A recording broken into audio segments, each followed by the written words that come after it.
Welcome. Hope you're all doing good. It's Friday. You know what time it is.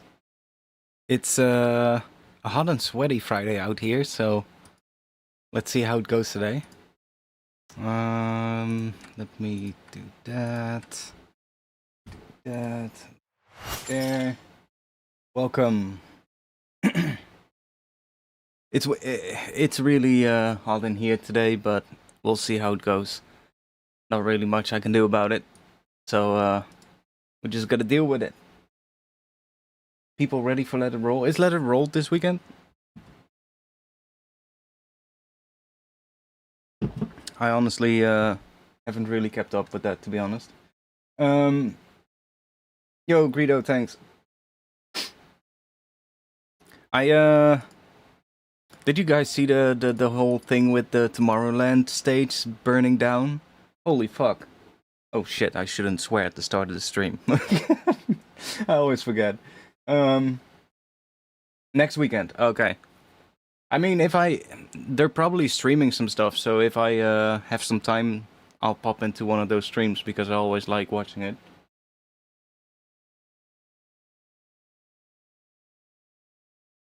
So, I think I want to make some, well, drum and bass, obviously.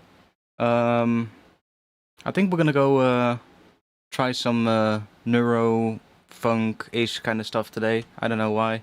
Kind of feel like that. Might as well go for it.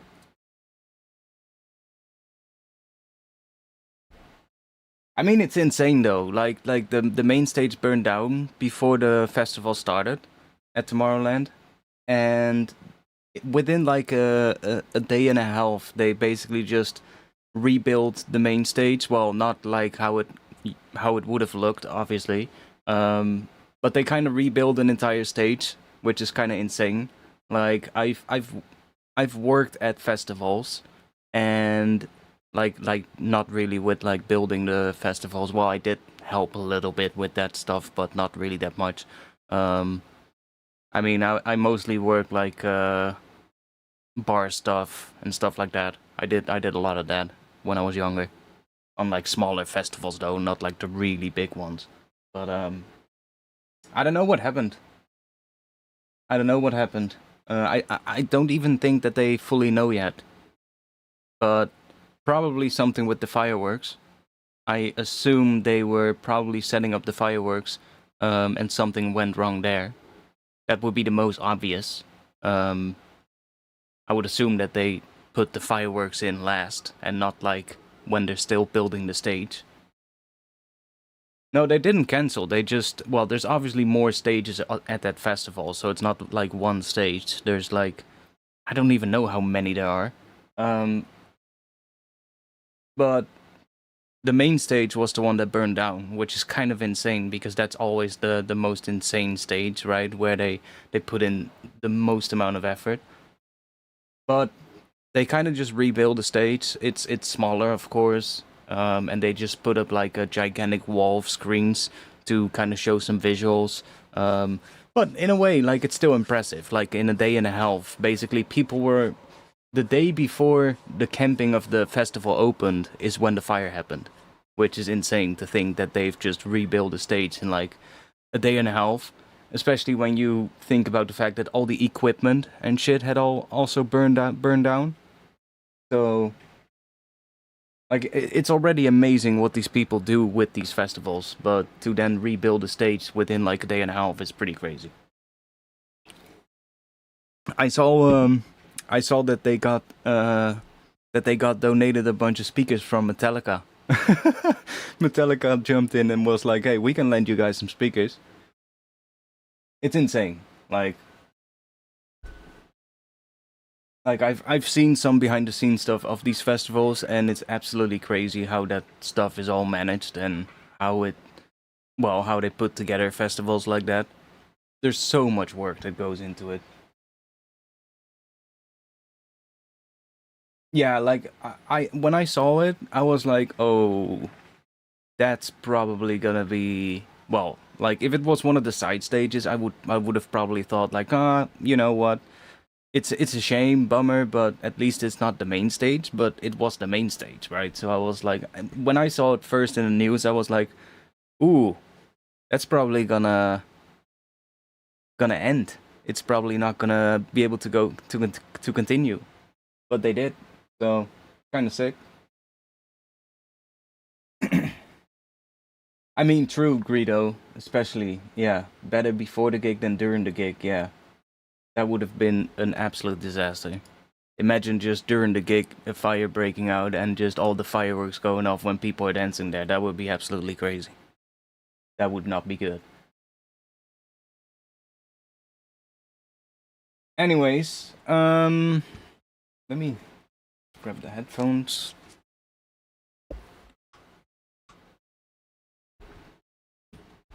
Let's just, I guess make some drums or something first.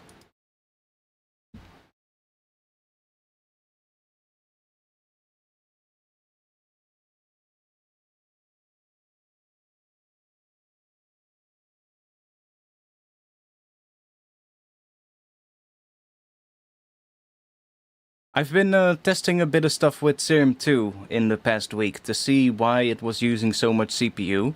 And I kind of figured it out, in a way. I mean, I think it still can be a little bit better optimized, but I kind of figured out what the crazy CPU spike was last week. It all comes down to the granular engine. Like, the granular engine, especially on the default settings, it uses a lot of grains, and that is why we got this crazy CPU spike. I don't know why it's set up like this, but it probably should be better if, you know, the density was a little bit less and the length of the grains was a little bit longer, so it doesn't right off the bat uses a lot of grains. But when you know, set it up in a particular way where the density is like, I don't know, maybe something like here, and then the length of the grains is also maybe a little bit higher so that they really start overlapping and there's a lot of grains overlapping. And when you then play, like, you know, a couple of notes as a chord into it, it goes absolutely nuts. So don't do that if you don't want your CPU to die. I was watching the VOD of the stream, and I was sort of like watching like what the settings were, and I kind of copied them again off stream, and I was like, okay, that's why. And it's basically well, we had like a granular engine and an oscillator with 7 voices, I believe, and that's when it went absolutely nuts. So kind of figured it out. So if you do have issues with Serum 2, keep that in mind.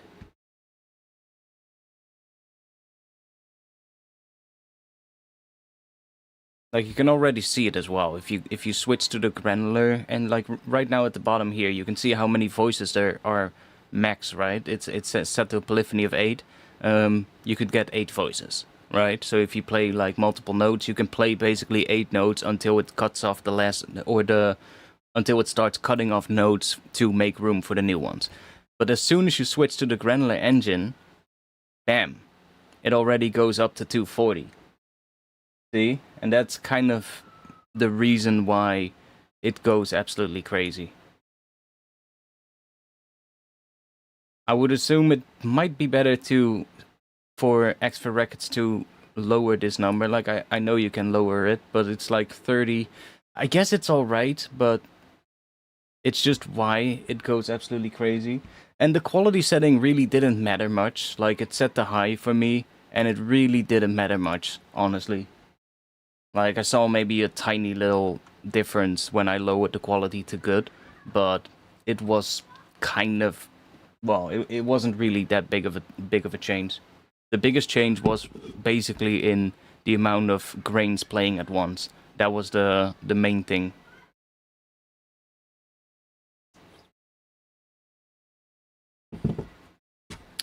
Let's do that. And let's just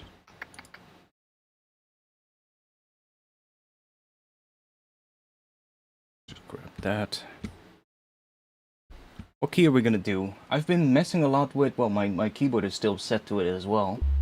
I've been messing a lot with C sharp. over the last week.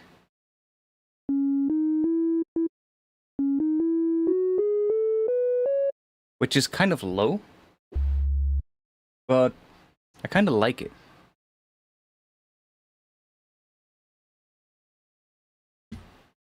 So might as well go with that today. But yeah, I guess we'll just make some drums first and then see where we end up. So let's just do that.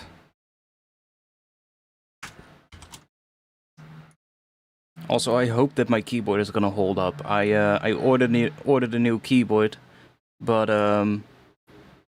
it's not delivered yet, so we're gonna have to deal with it. But yesterday I was working in Ableton, and you know how in Ableton you often use the control key, right? I mean, in a lot of software you would use the control key, and I was using I was just working in Ableton, and I pressed the left control key, and suddenly the key just flies off, and I'm like, what?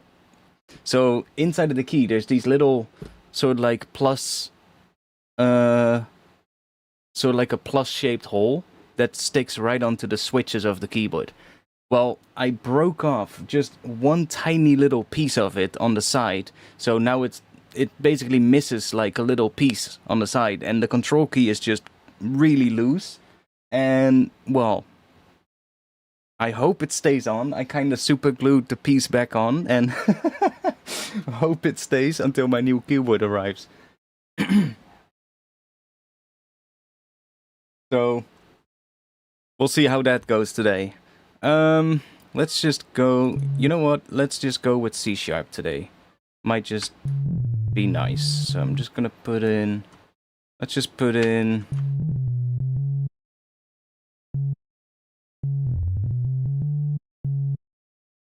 A couple of notes like that, and let's just make a kick first. I guess we can just duplicate. No, not like that. I guess we can just duplicate this as well, so that we can make a snare.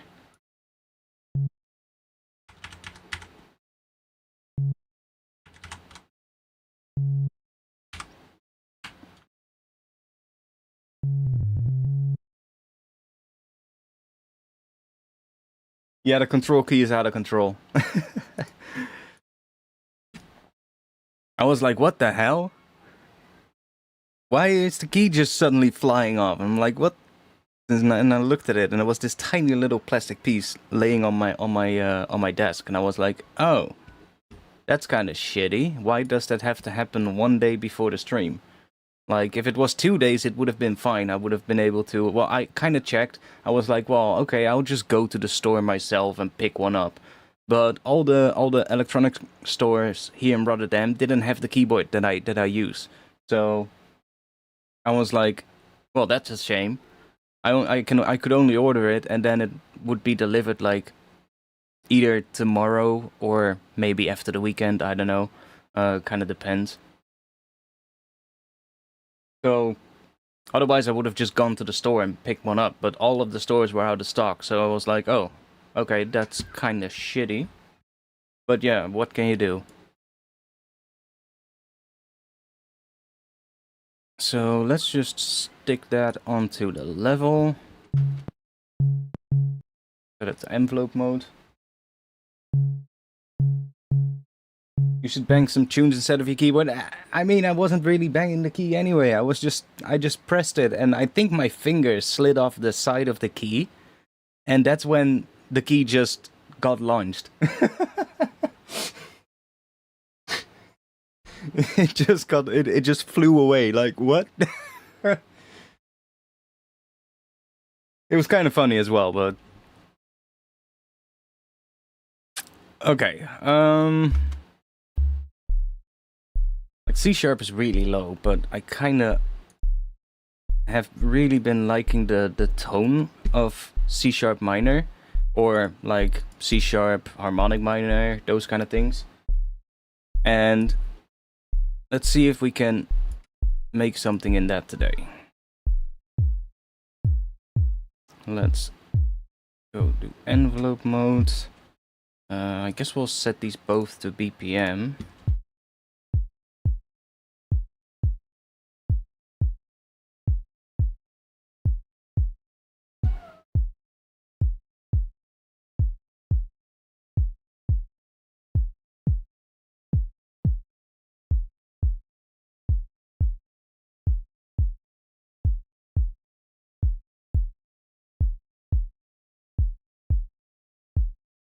Let's grab another one.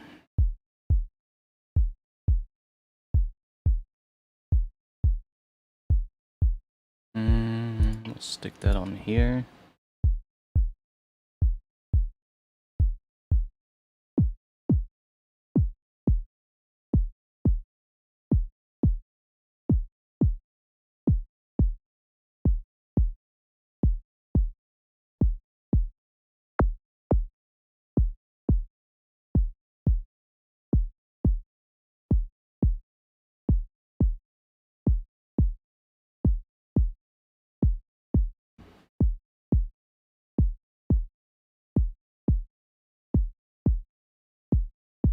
That'll be our starting point. Let's do a bit of a snare real quick.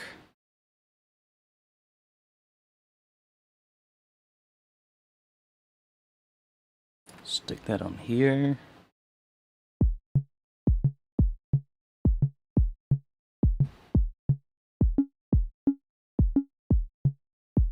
Let's put that up 7.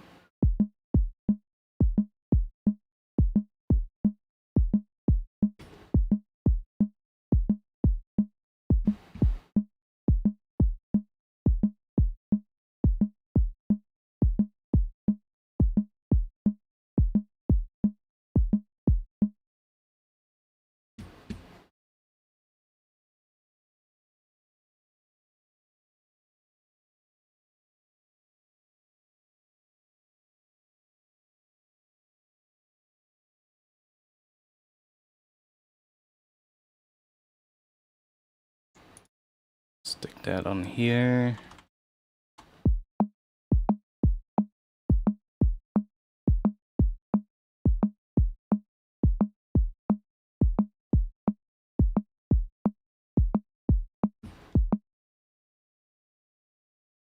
What do we got in here? We got some cool noise. That's not useful. We want something sustained.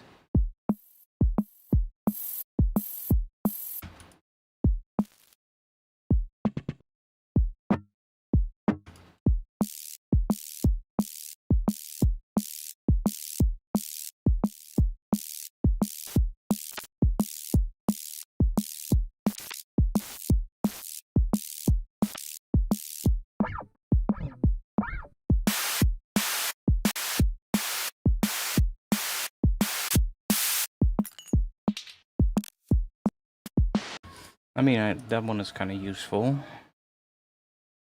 I don't know why they didn't make a white noise mono. Like, they made these two, and then for white noise they only made stereo. Kind of weird.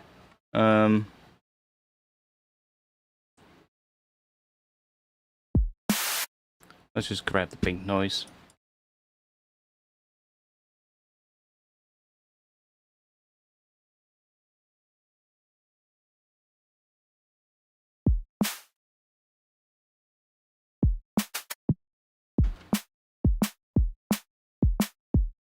Okay, basic snare.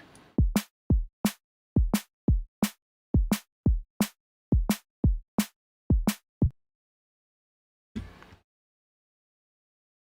see what kind of pitch I'm gonna do. Might go.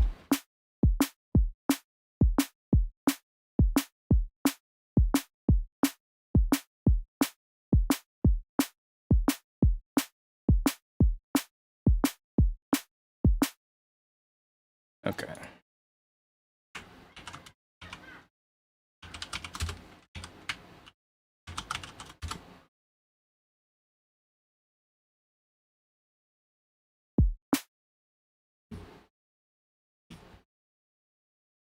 Let's go to the kick again, and I'm just gonna grab.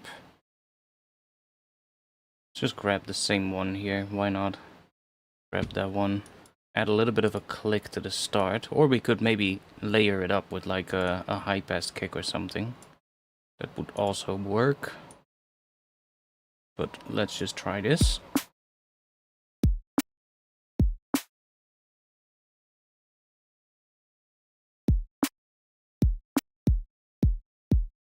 Kind of want this to be a little bit Mm, maybe that one a bit higher.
Let's just see if we can layer this one up a bit with something.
Make that a little bit louder.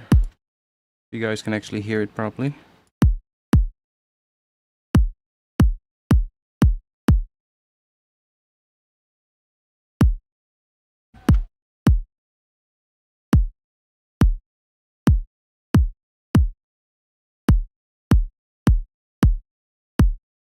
Can we...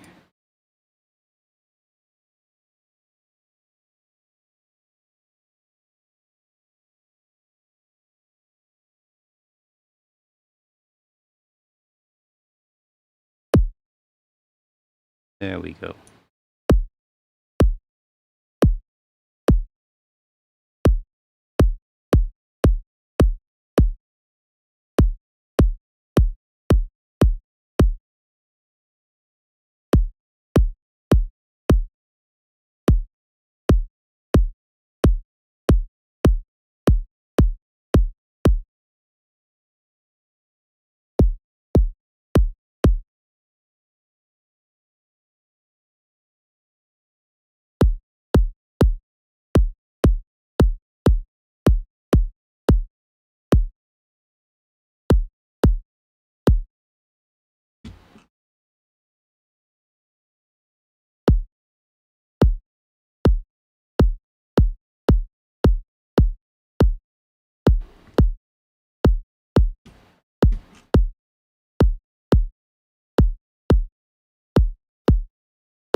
Let's make it a little bit dirtier, if that works.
Put that on a group as well.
Could layer something in here. Let's see. If we grab another one of these.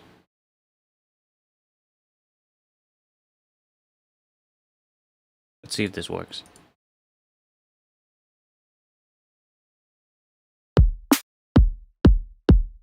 And we do have to... Let's see, we got 2 on the coarse pitch, so let's do... 2 on coarse pitch of B.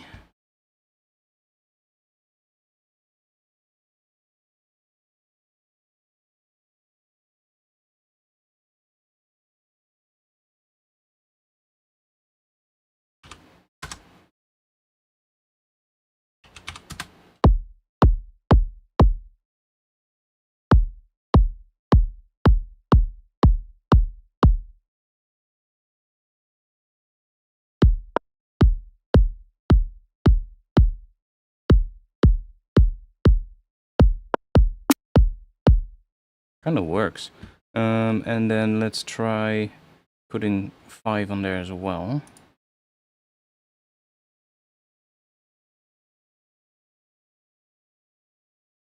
Which is...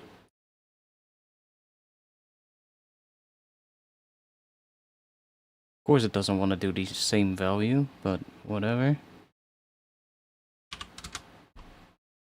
Now it does.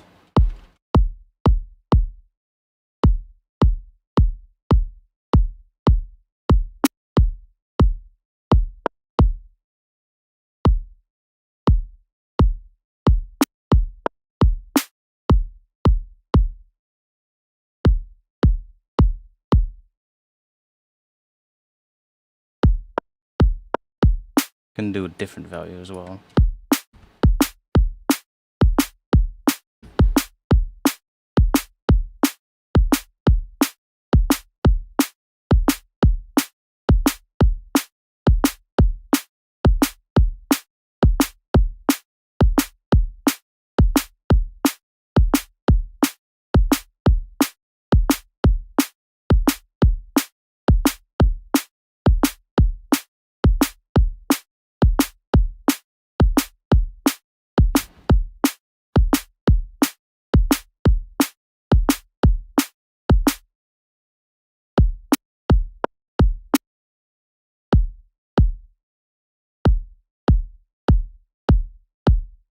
I don't mind that.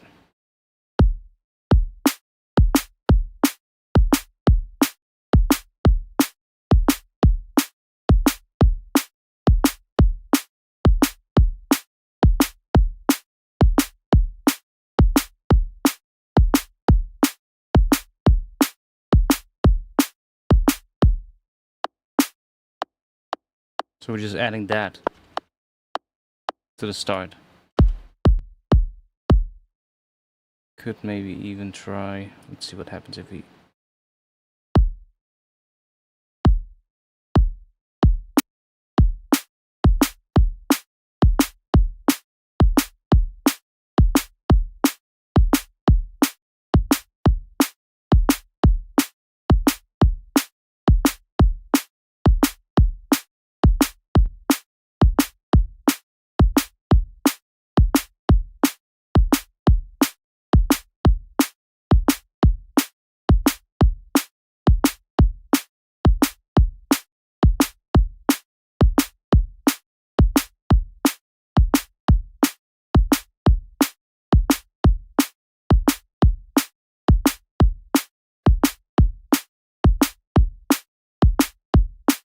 That one is not really needed.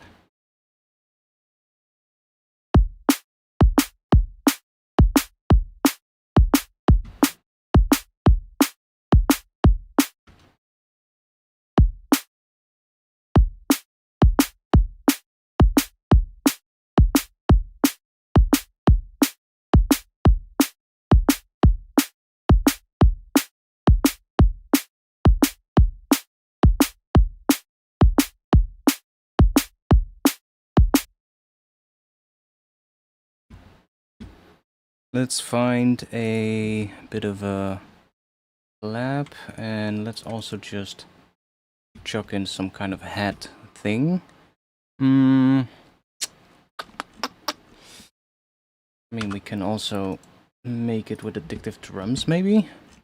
I just want to have like a bit of a, for now at least, bit of a forward to the floor kind of hat. Maybe a bit of a bigger open kind of hat, not too open, but like just one that adds like a bunch of noise.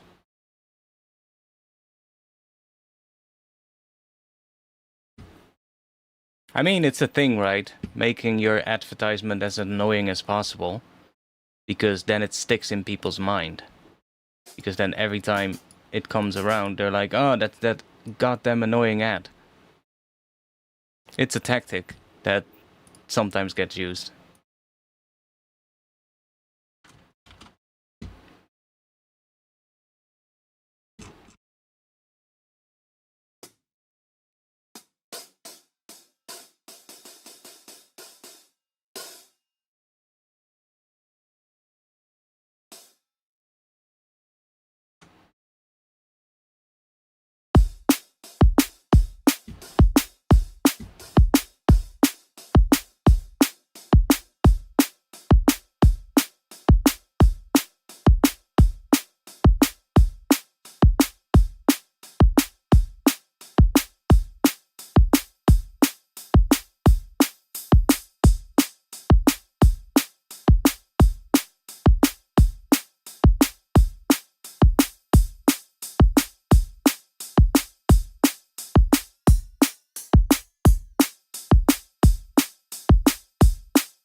Let's add a bit of soothe to these, because I find they are usually too resonant for drum and bass, or at least for these kind of heads, I would say.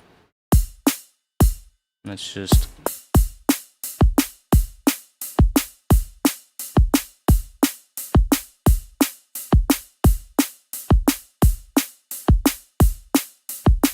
You want them to be a bit more noisy. There we go. Something like that. Works a little bit better.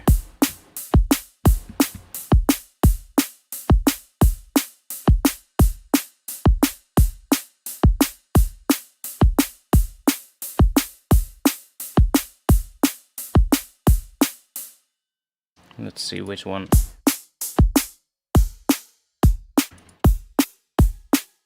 Those are pretty quiet.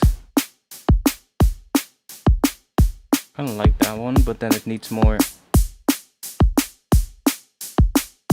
high end. I mean, I'm the same. If your ad is really fucking annoying, I'll just be like, you know what, I don't care about your product. But there's not everybody thinks like that, you know.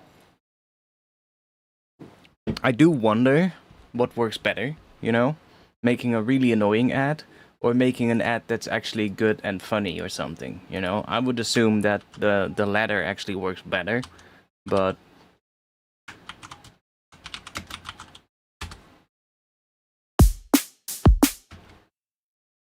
let's just bounce in place.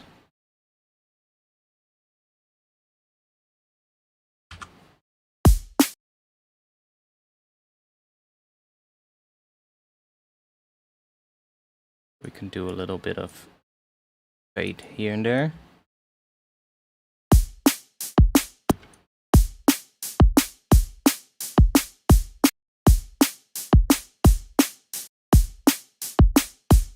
Let's give it a little bit of a, like a groove-ish kind of thing. Maybe we'll...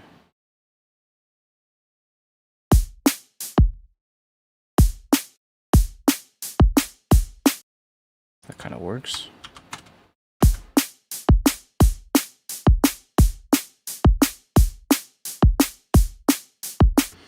Let's find maybe a clap or something to layer in here.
There we go.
Let me turn that off real quick. We don't need a count in. Let's do that. I mean, I probably should just record it with the effects, honestly.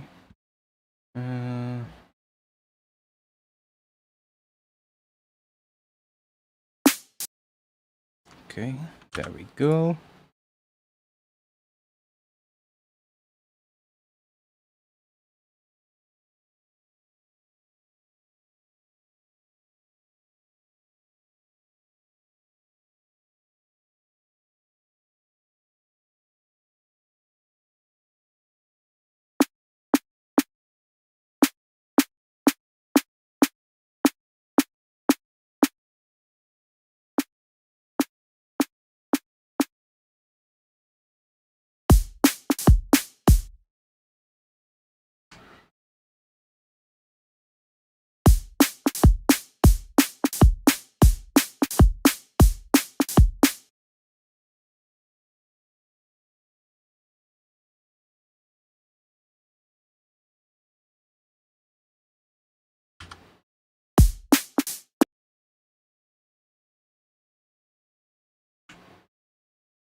That could work.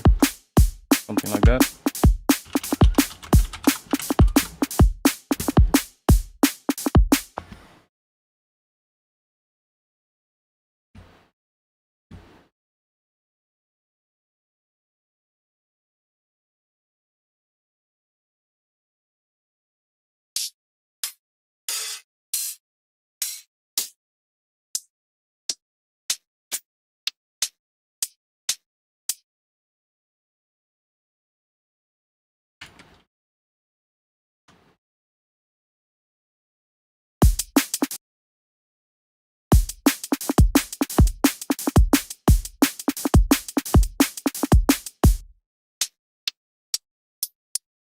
Let me actually put this in a drum rack, because then we can try out different ones more easily.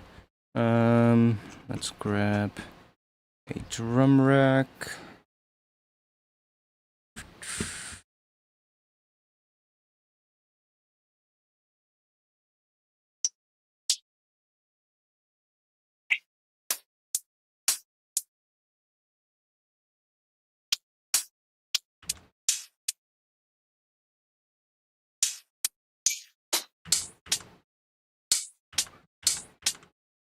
Kind of like both of those. Not sure if they will work, but sure, that one as well.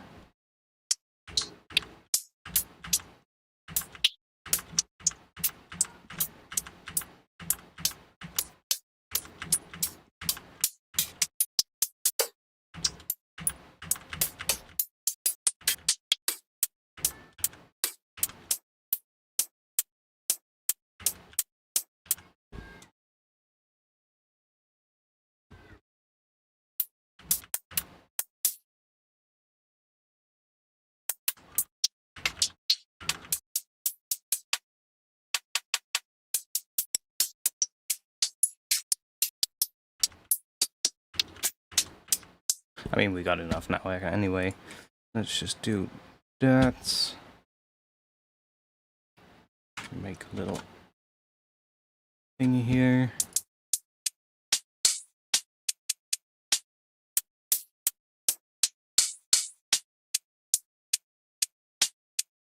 That one is probably gonna work well on the offbeat.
So let me put something on the master so that we're not gonna clip.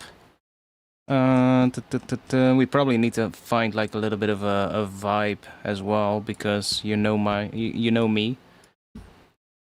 Let's just grab. Got this preset called almost clipping. That's kind of nice.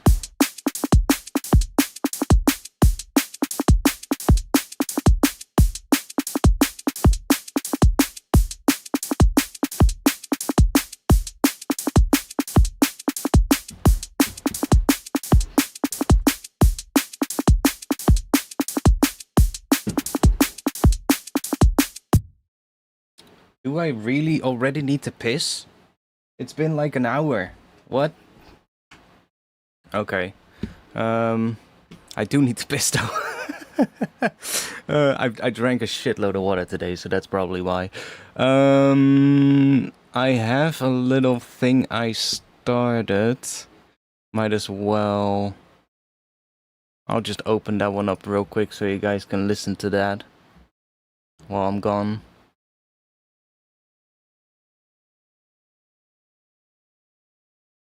Which I believe is also in C# actually. The drop just needs work, but I was just making like some intro with some orchestral stuff, and it kind of sounded pretty interesting.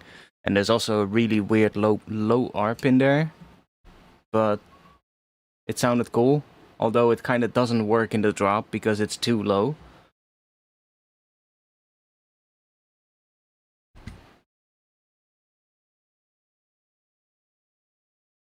Yeah. Okay. Oh, I actually did a little extra piece here as well, which is higher, I believe, than the other one. But it kind of sounds out of place the way it comes in now, I believe. Anyways, I'll just quickly play this while I'm gone. One moment. I'll be back in just a bit.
Kind of something, but let's go back to the other one.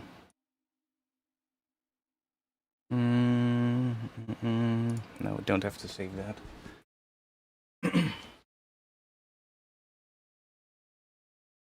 My back is already sweaty. It's like been an hour. Holy fuck. Okay. I guess we're gonna go and find some kind of a vibe real quick.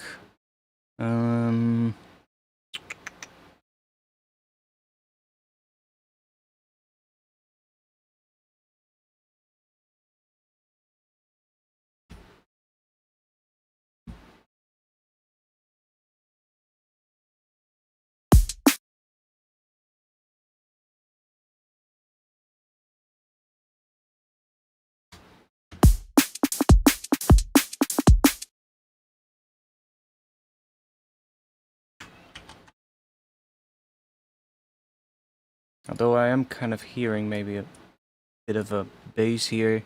It sort of like rises through this section. That could maybe be cool.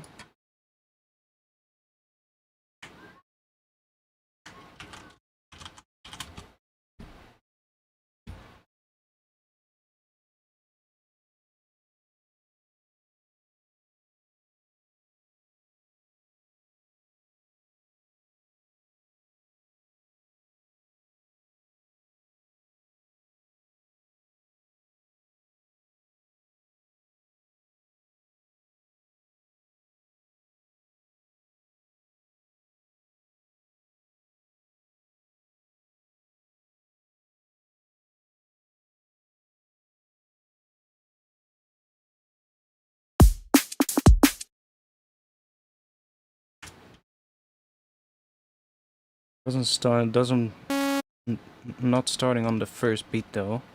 Like maybe here.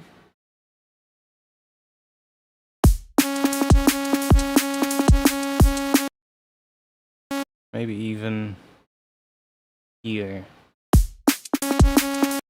Or here, but then the first part needs to be so like more like a percussive kind of thing. Let's see.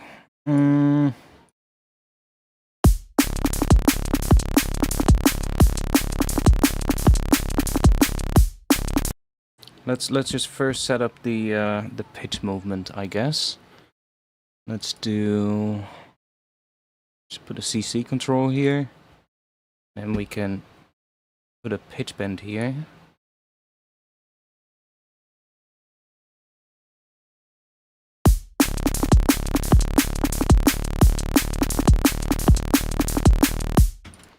Guess until here, and then we have a little sort of like other thing happening there.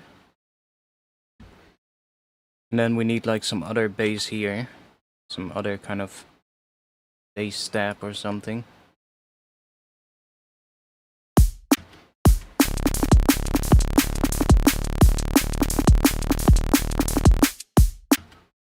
And then I guess we can have a response that is different.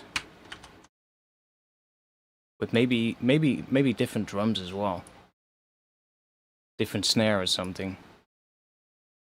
Maybe a different pattern.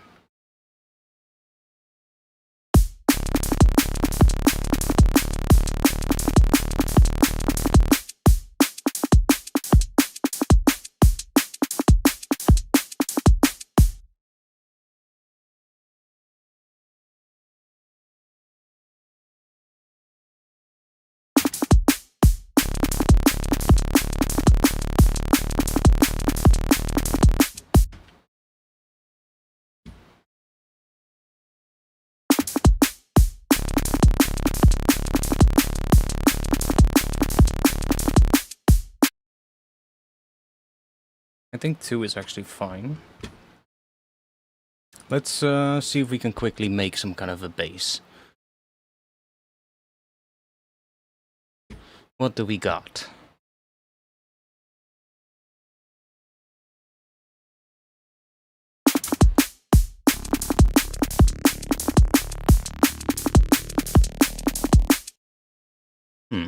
Might actually be cool.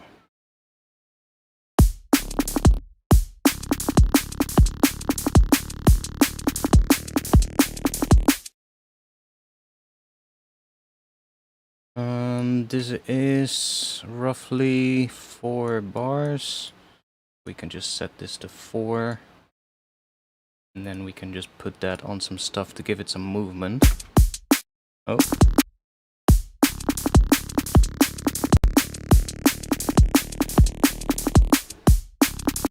Also, chat has gone suddenly quiet. Why is that? Okay, stream is still working fine, but I am getting I am getting the error again. That's weird. Because I changed some settings in my streaming software, so that shouldn't happen. Why is that? Output. Oh, it's still set to the right thing. I think. Yeah, it's set to the right thing. Huh? Strange. My streaming dashboard says... Oh, I can't see the... Oh, wait, I can.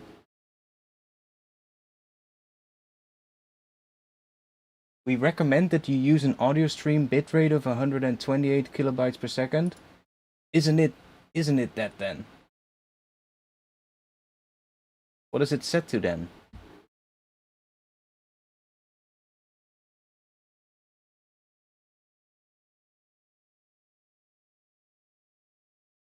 Audio.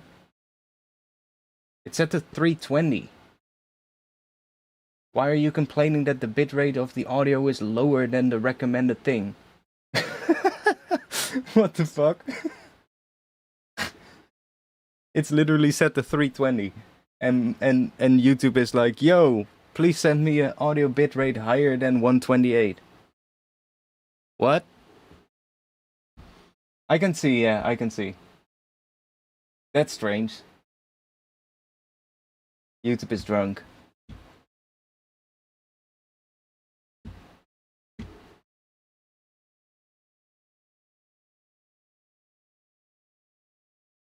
Everything is broken everywhere all the time.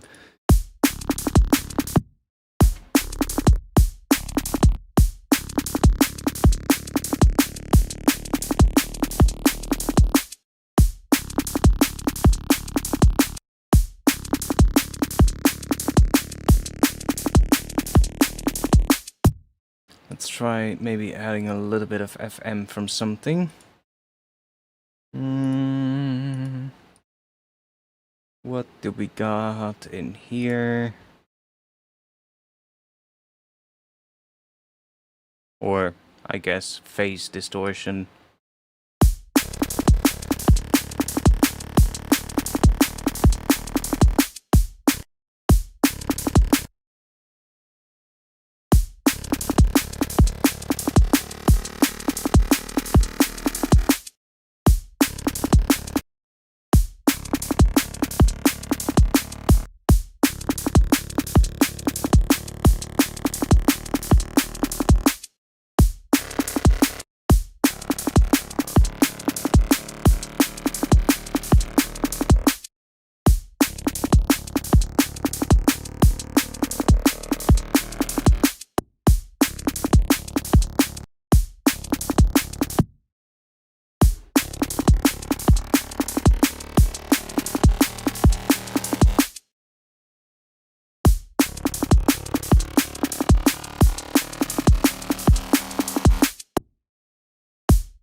could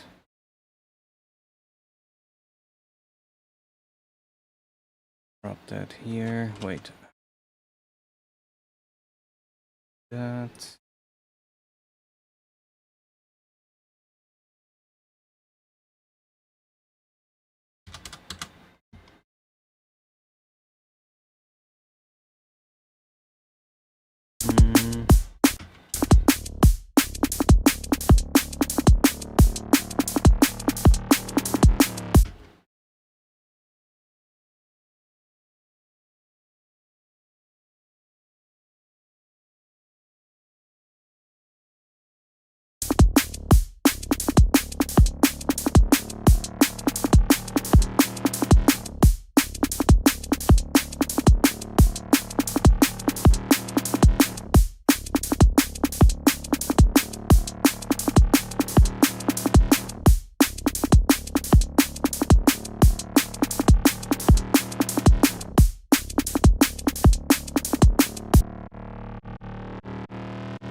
I don't really like the going down thing. Let me just stick you like that.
Wait, we have the...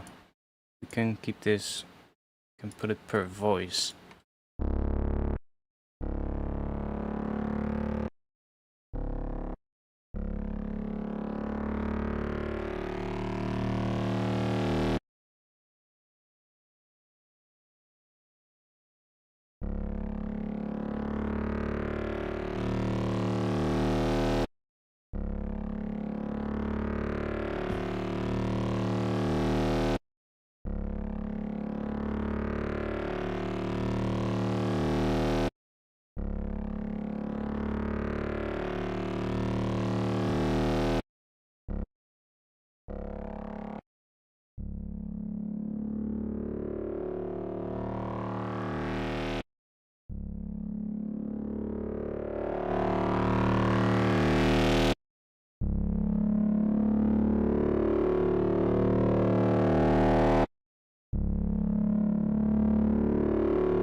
Might be better to do that with something else.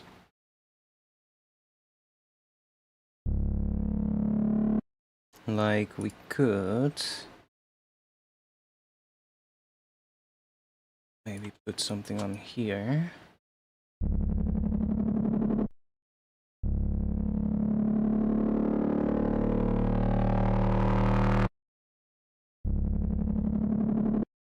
And then if we do aux source LFO1,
try out a different filter.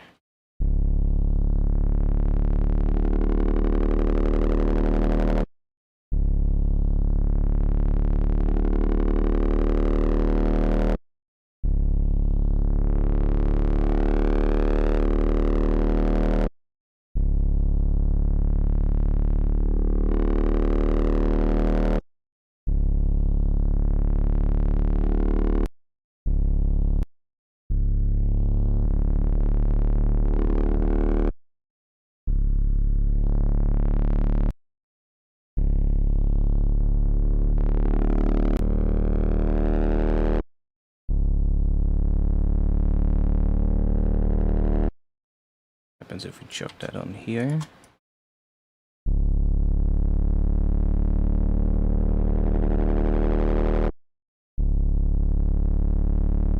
Might that be cool?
The fuck is this wavetable? A bunch of different shapes or something.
What else do we got?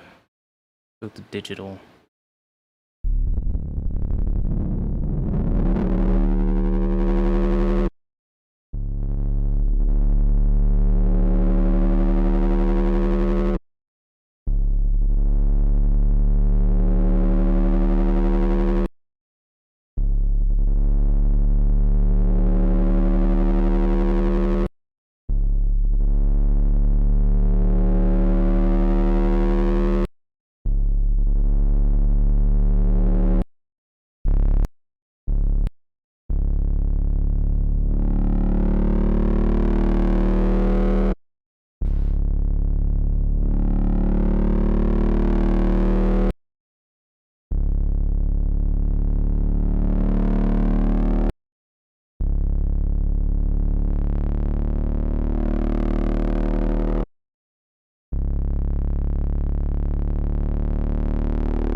I think I like the one more.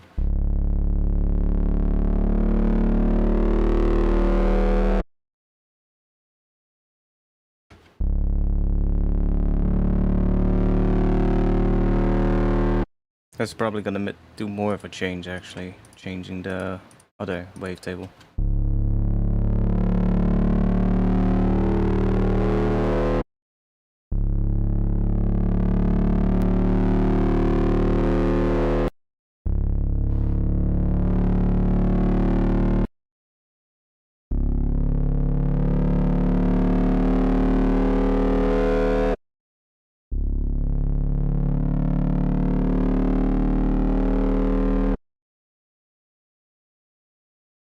Let's go and do that real.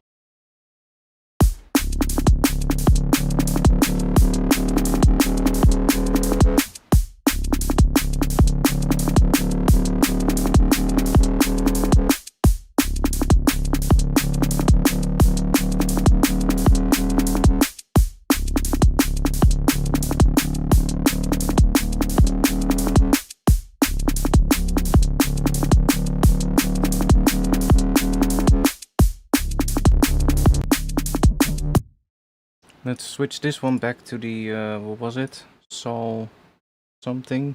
Ripple? Was it that one? Or was it Sol this one?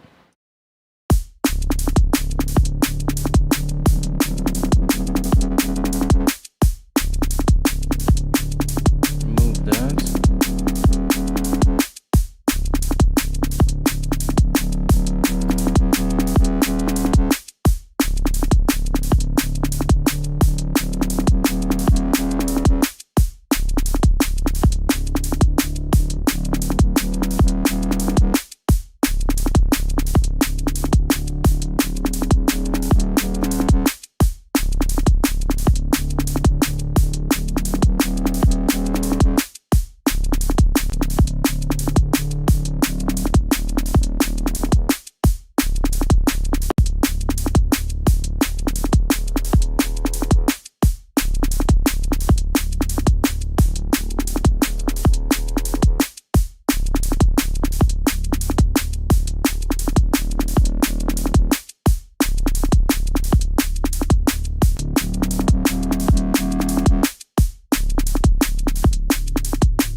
Okay, I don't like how it gets really... well, how it gets a lot of that phase distortion towards the end.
Effects here.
Let's not get stuck on this.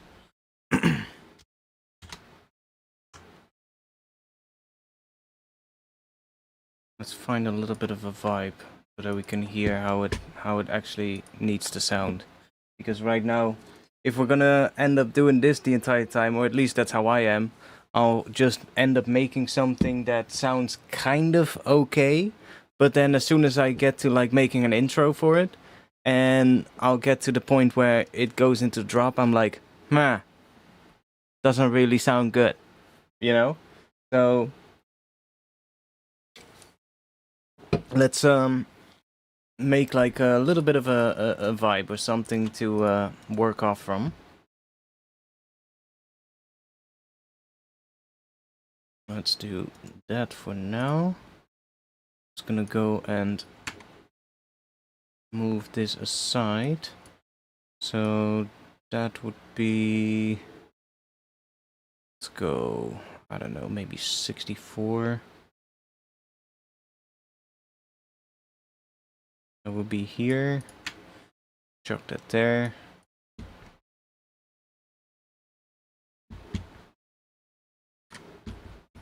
And let's see.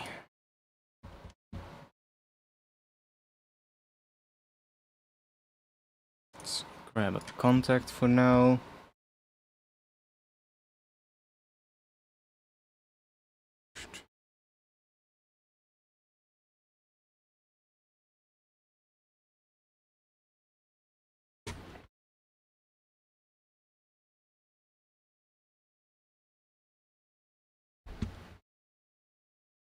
Yo, exit.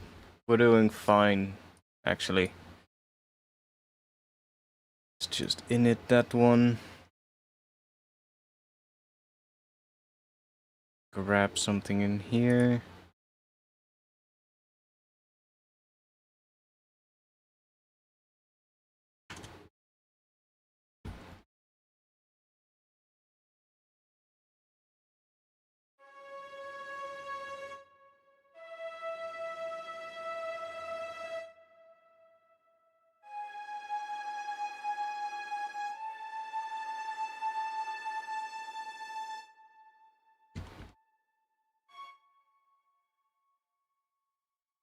Thinking what could be cool.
don't like that.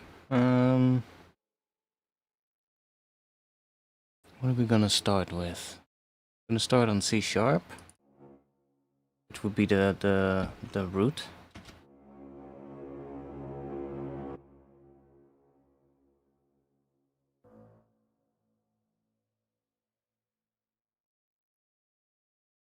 Or are we gonna start on something else?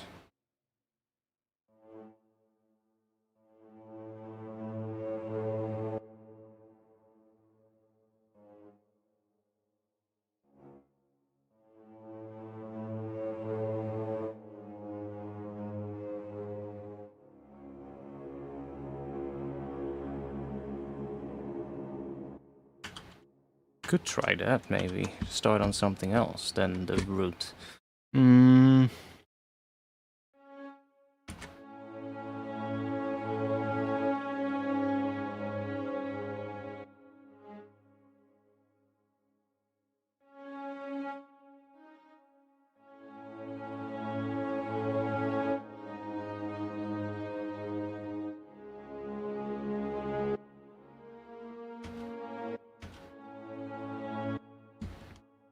Let me also go in here.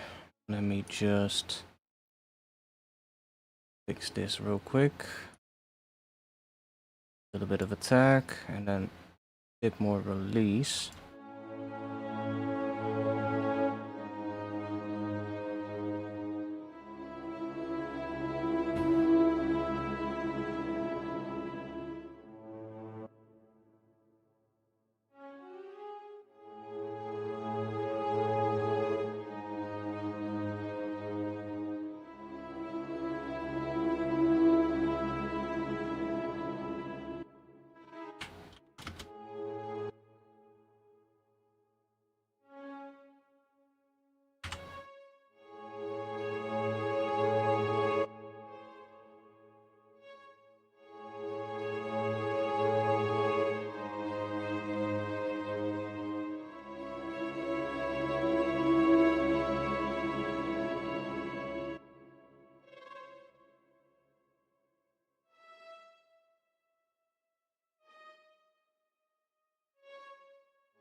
Yo, Krala.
Don't really like this progression though.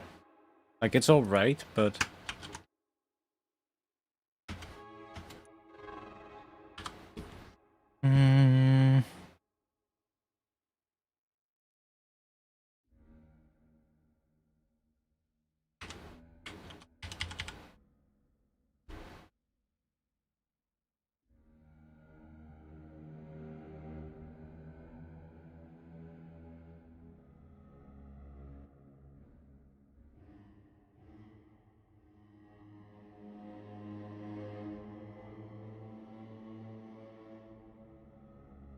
Maybe we flip it around. Do G sharp first and then A.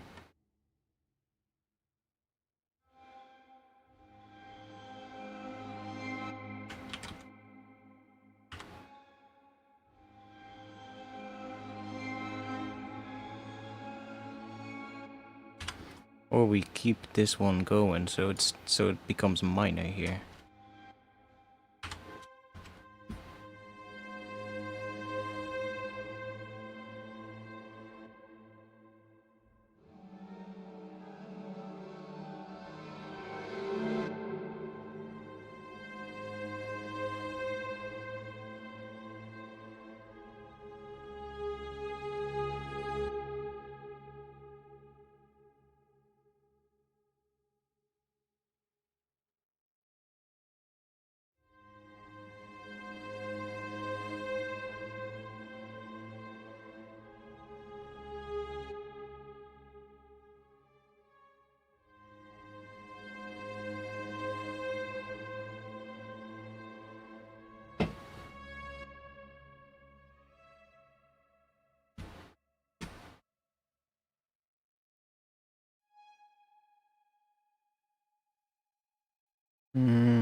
Which one is the...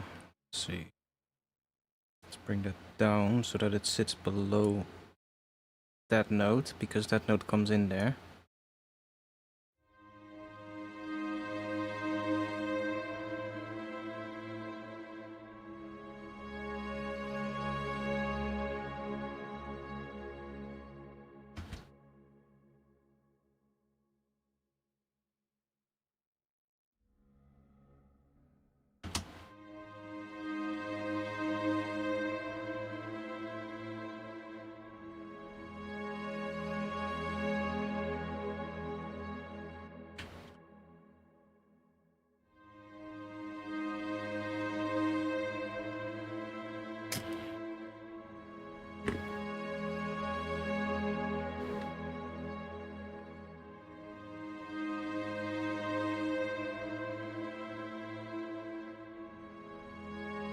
I don't mind that with the E in the low note here, which is the minor third of that chord here.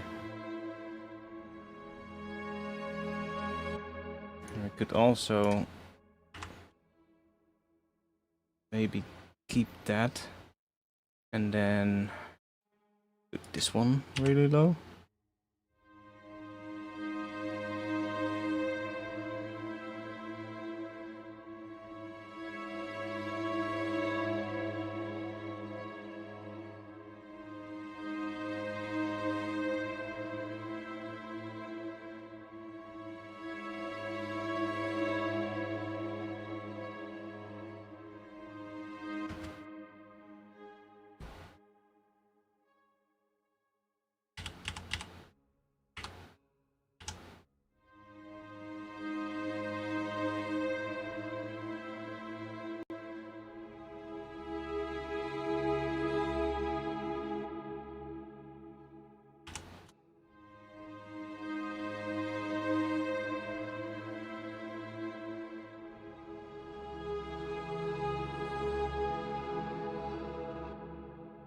Let me just put the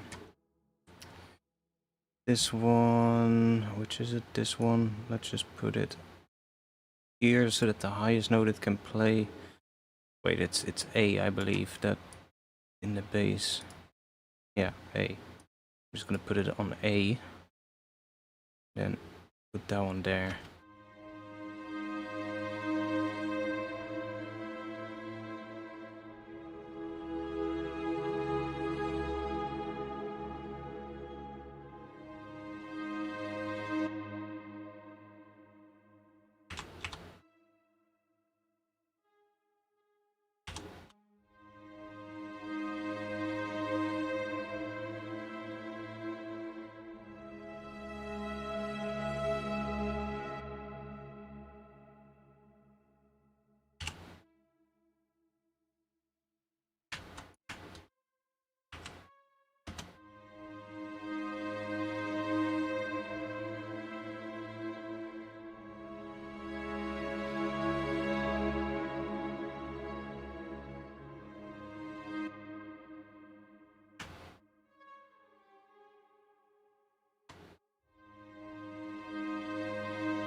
That was actually cool. What if we do this?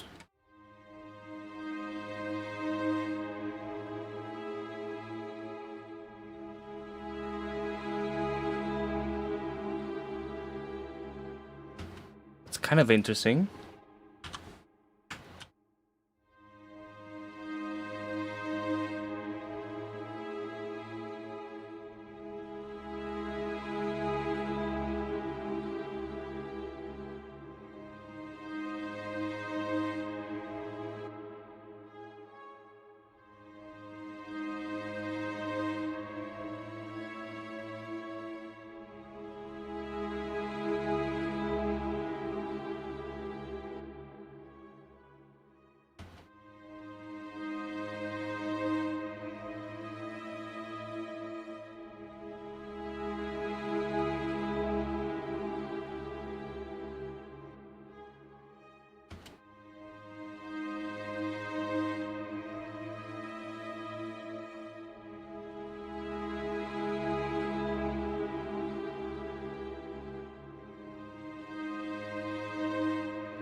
Ooh, that's kind of nice. Just extending that so that this chord, what does that become? No idea.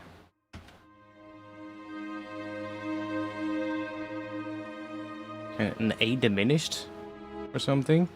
Because we get an A underneath here, so we get kind of like a diminished kind of thing.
Let me copy this one real quick so that we don't lose that. Better than what we had. But I kind of want to see what happens if we...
It's kind of nice.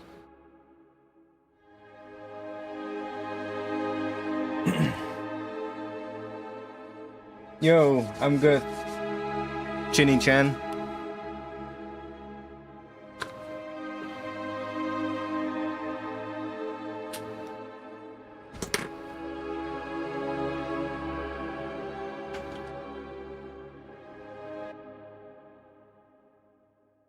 Let's see if we can make a little bit of an intro. Let me search for impact. See if we can find something to chuck in here.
Nice, kinda deep.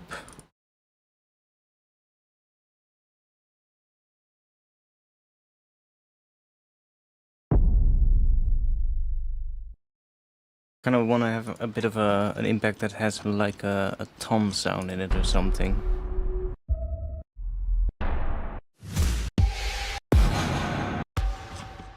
Let's get out of these cymatics ones. Jesus, how many do they have? A lot. Okay, here we...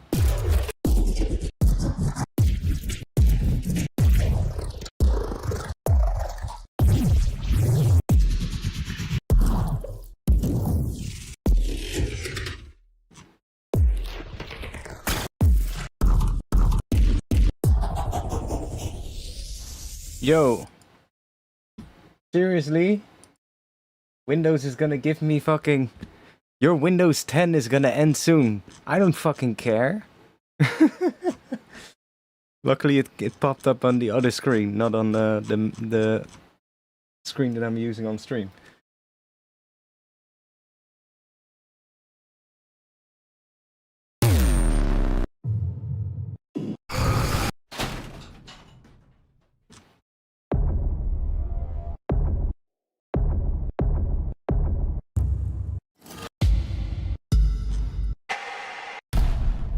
What if I just search for impact tom? Do we get stuff? We do. That's too much like a tom.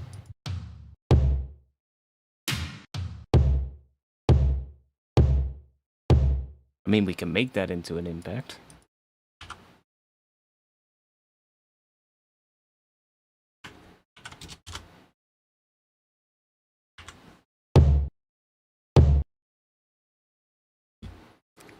Let's give it some reverb.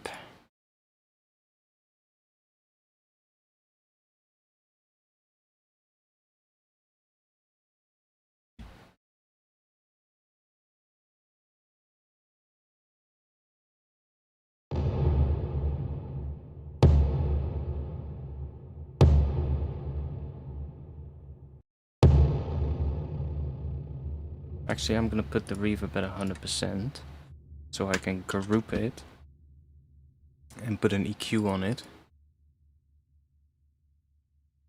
And then let's just make another chain.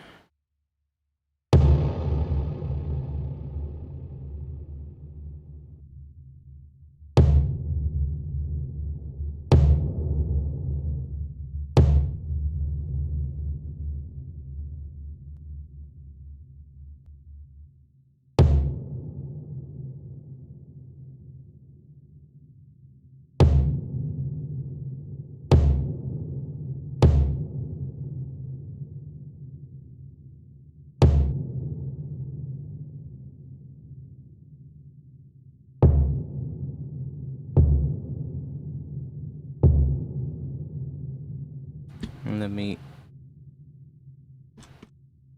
try making this one a little bit narrower.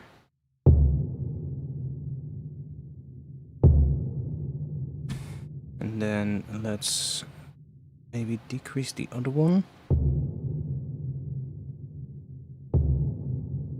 And then let's add a layer to it. I guess we can just do that with Serum.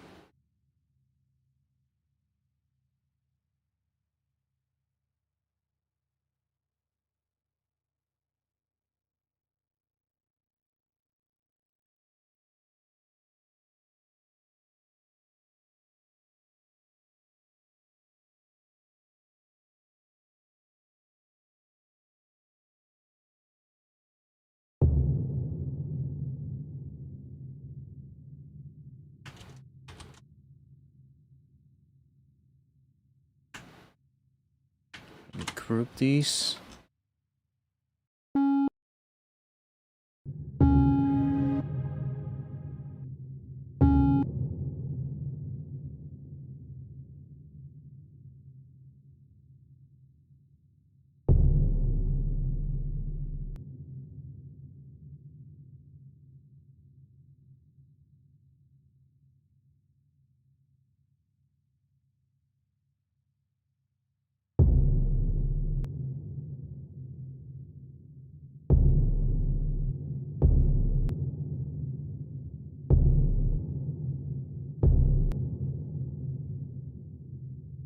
Oh, wait, that is 4. You want to have this one.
Guess we'll just do a little bit first.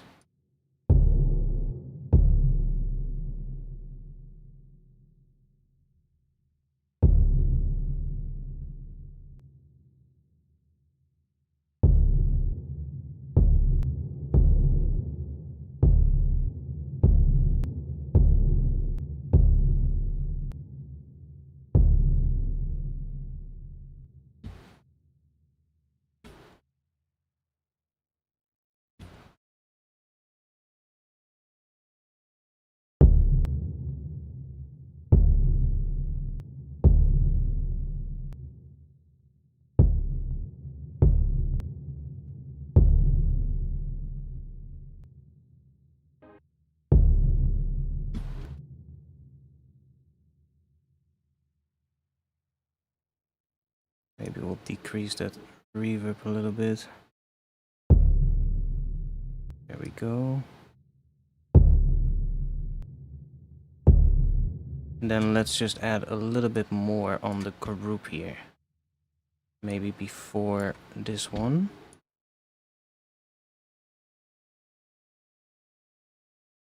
Choose Palace, it's a nice and big one. And then let's go and grab a bit of EQ, a bit of mid-side, because this does of course add a lot of information in the side.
Sure.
try putting another sample and see what happens.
Fuck's sake.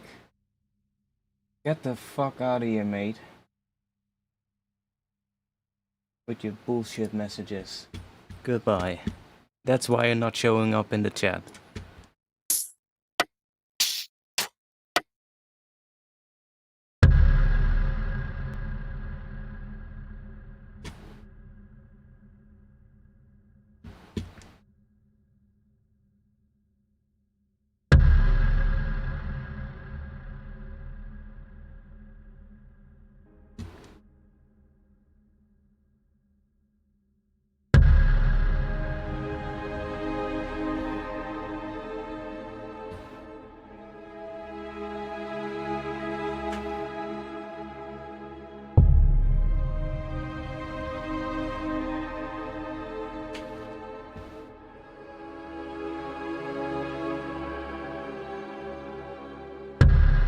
Is that one different or the same?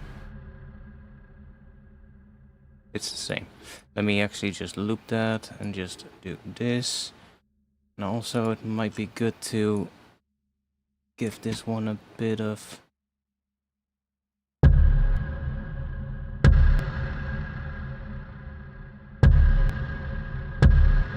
I think I'll find a different sample for that, but I need to piss again.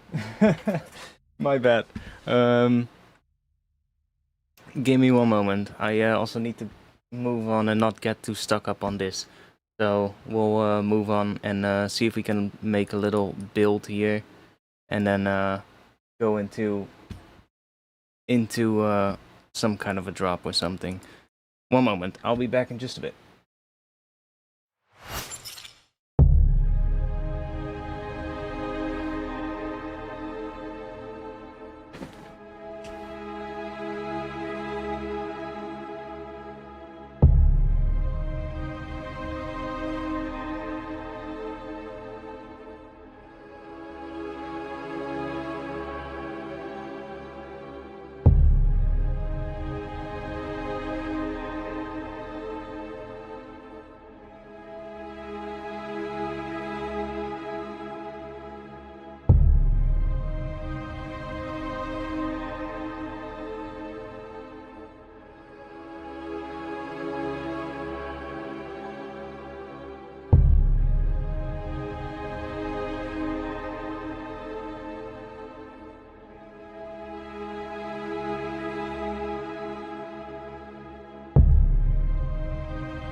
We're back.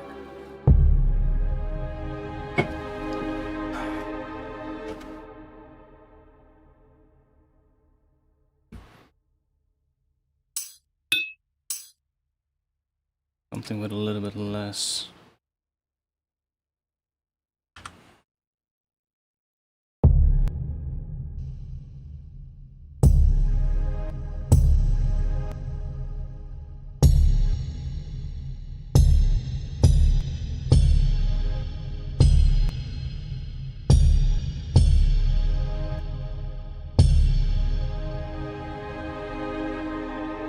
Yeah, Jorn came back again on his alt account. I believe I already hit that one last week when I got fed up with his bullshit messages the entire time. But apparently he came back. He, for some reason, found a way around it. Maybe he has another alt account, I don't know.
Yeah, he definitely does.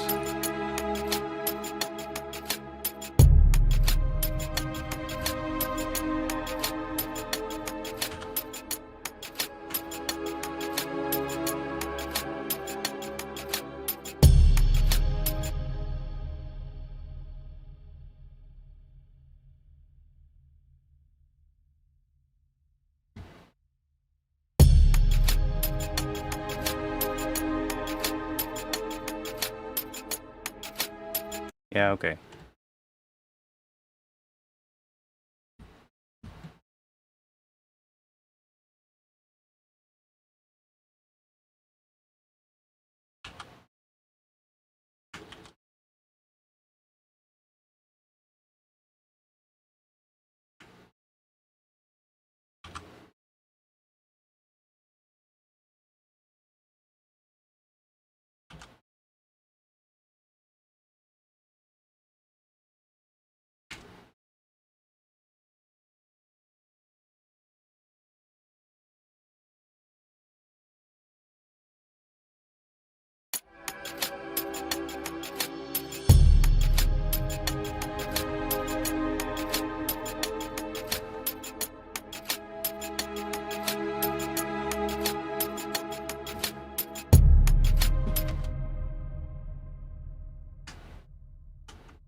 I was like, maybe that sounds better, but no.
Some kind of noise.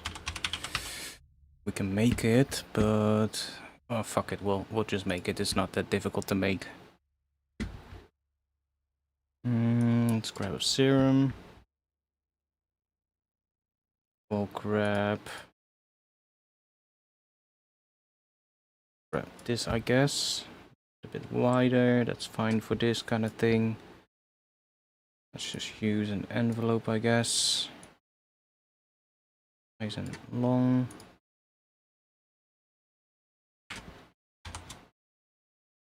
Put a MIDI note in, doesn't really matter which note.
Yeah, people can be weird these days, I know.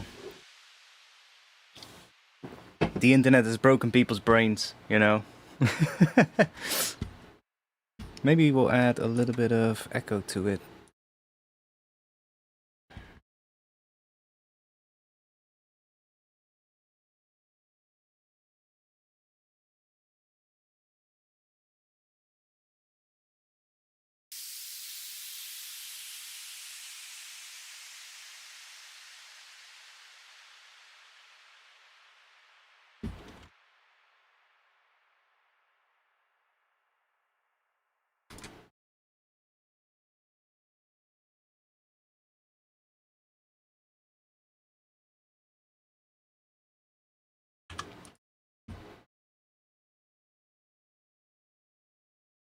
Boost it up a little so we can see the waveform and just chuck this down.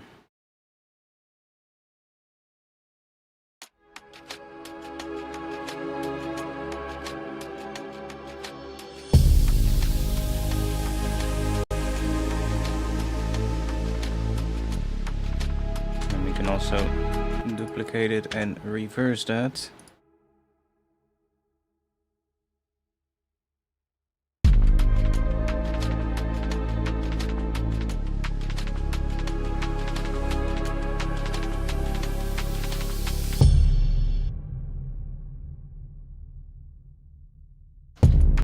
What does this one sound like if we pitch it down an octave? Might actually sound cool. Like it's noise, so...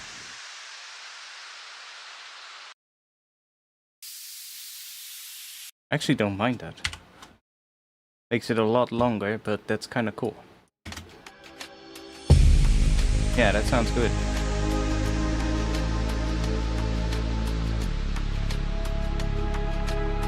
Fade it out, and then we'll do this. Let's just do that. Brain rot should be called as disease of the modern. Yeah, exactly. It's absolutely ridiculous what some people do online, and as well like what people say online without even thinking. For like, without really just batting an eye about what they're actually saying. People say the most insane shit these days, and you're like, dude, first of all, it makes you look like an absolute buffoon, but also, do you not think at all about what those words could have for an effect? You know? It's like absolutely insane what people just say these days. Like, back in the day, if you would say that, you know, in the town square, people would fucking tie you to a pole and throw stones and tomatoes at you, you know? It's absolutely insane. Like, don't get me wrong. I love the internet, but in some ways, the internet has completely broken people.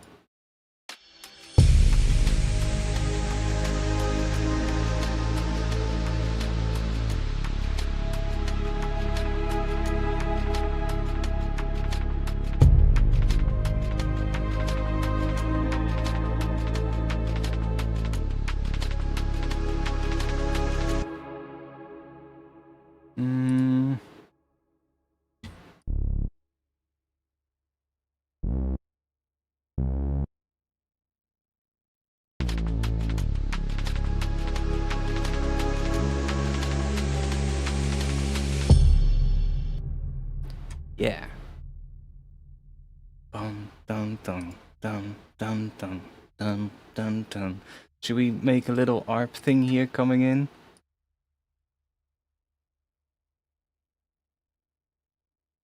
Some kind of a rhythmic kind of thing.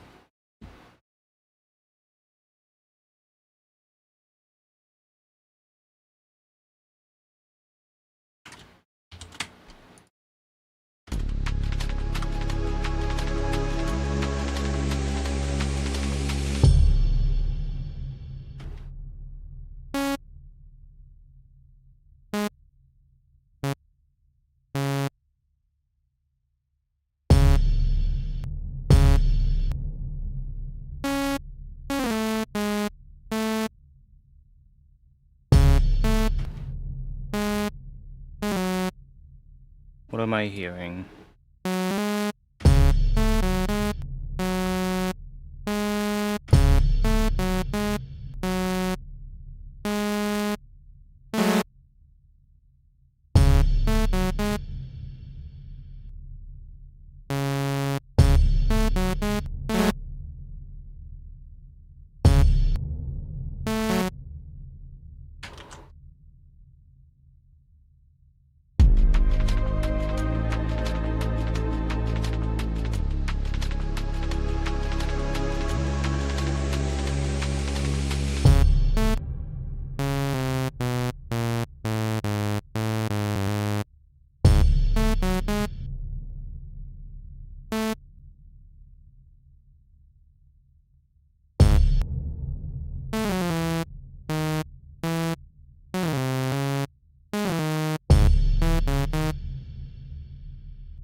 See if we can find a cool pattern.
Don't like the pattern, but I'm just quickly making this a little bit more interesting.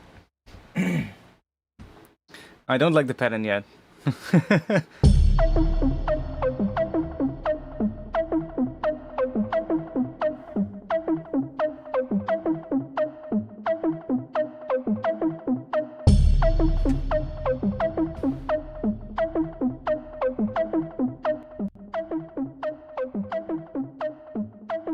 Sure.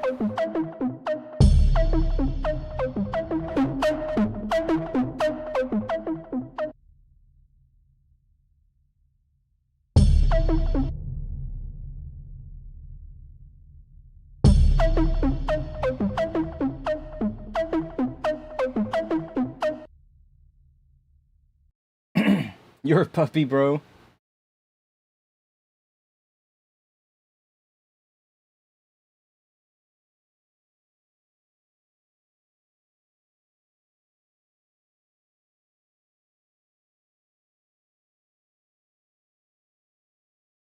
Yeah, I guess the recording quality has just gone up a lot as well, due to the microphones and stuff like that. Back then, everybody used dynamic mics, you know? That was the main thing to go for.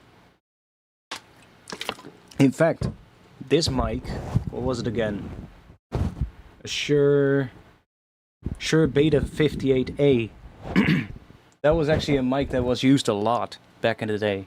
But if you compare the sound quality of that mic compared to like the Shure SM7B that a lot of people are using these days, it's night and day.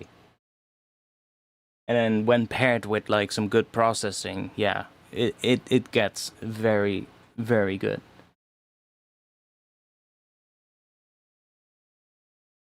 And then of course you have the whole looping part as well, the loop station part with beatboxing.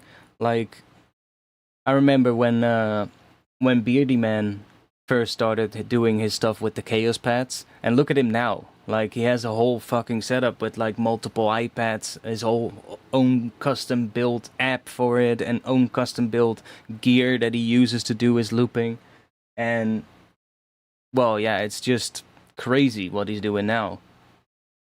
But I remember him starting out on like a couple of Chaos pads, and that was what he was using for the shows. And even that was already sick, you know?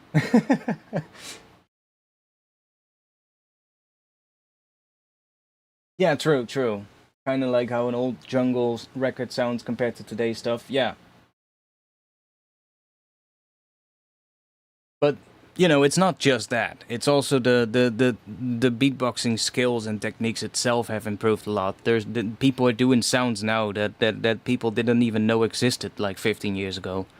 You know, like people have figured out ways to make bass sounds that just have like an insane amount of bass that actually sound like it could be an 808, for instance. And people were trying to emulate that kind of stuff back in the day. You know, already. I know like there's plenty of ways of making like an 808 kind of sound, but most of them didn't have the actual weight of like a regular 808. But nowadays there's like people that have figured out ways, like what I said with that weird thing where they suck in air through the side of their lips, and by putting your lips at like a certain amount of tension, you can get it to actually produce sub bass. And people weren't even capable of doing that back in the day because they didn't even know you could do that.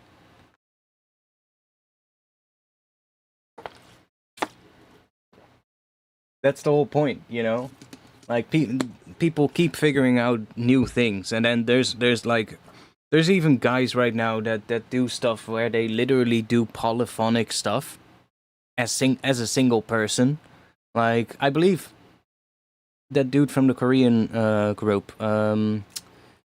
His name is His. I believe he can do it as well, where he can make his lips vibrate. He's doing sort of like a tone with his lips, sort of like making them vibrate.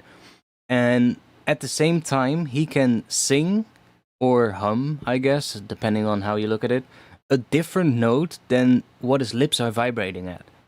And basically, doing so, create a chord, which is like just when you think about it, that's insane. Like the amount of control and practice that would have taken to figure that out. Like I was able to do like a bit of a lip bass kind of thing back in the day, and then sure I could use my vocal cords to, I guess, sing or hum a note through that, but it would always be the same note as whatever my lips were doing, you know. And he has just, I guess, through just sheer practice and just forcing it to work, figured out how to control those two things separate from each other. And yeah, well, I can't even imagine how long that has taken to figure that out. No, it's fine, Chinny Chang. It's fine. And by doing that, you know, it's like they've unlocked a whole new sort of like thing, because now you can bring musicality into it, you know? You can bring things into it that people weren't even thinking about back in the day. And that has taken it to a level that, well, yeah, I don't know, man. I mean, the polyphonic singing stuff is not new. Like there were people like back in the day in like church choir things that were already capable of doing that, but most of the time they were only capable of doing like very short little bits or very specific notes. And there's people in the beatbox world that have literally figured out how to do entire melody lines and just sustain it as well. Like not just do like a little burst of polyphonic stuff, but like literally sustain it for like a long note and then even do a melody with it. And some are doing like have like like the thing where I said with like the lip versus the lip bass, and then combining that with like a regular voice underneath it. So like figured out how to keep the lip bass doing the same note and then have the voice going into different notes, and I'm like, dude, what the fuck? How? it just keeps blowing my mind.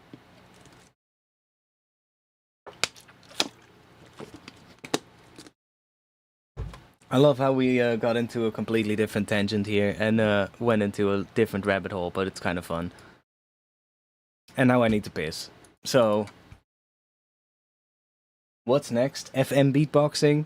I mean, there's already people that do like emulations of electronic sounds as well. Like, I'm not sure if there's like just go and watch some of those Korean guys.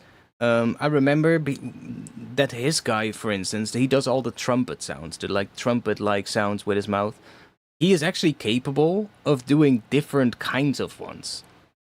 Like, that's another one of those things, right? Back in the day, sure, there were people that could make a trumpet sound with their mouth, and it was like, oh, wow, he can do a trumpet sound.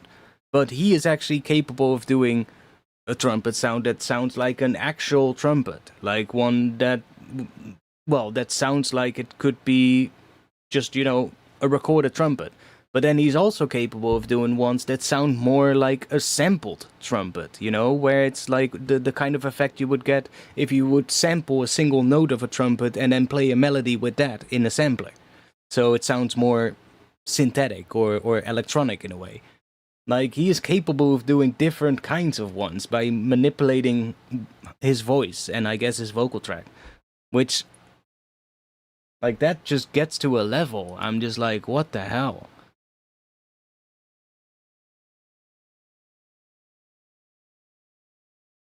And like the Korean group as well, that girl that does all the singing stuff.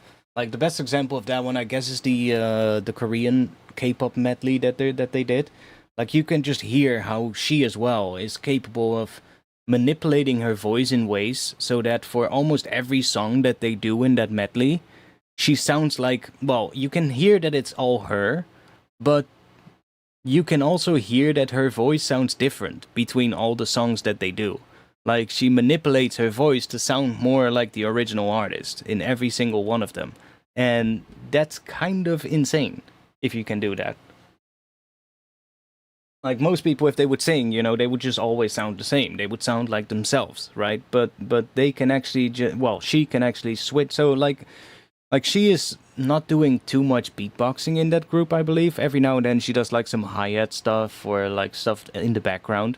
But when I was looking, or when I was listening to what she does with her singing, I was like, oh my god, she's actually really good.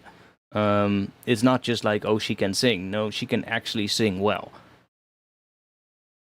So definitely can advise you to dive a bit deeper into what they're doing, because it's good.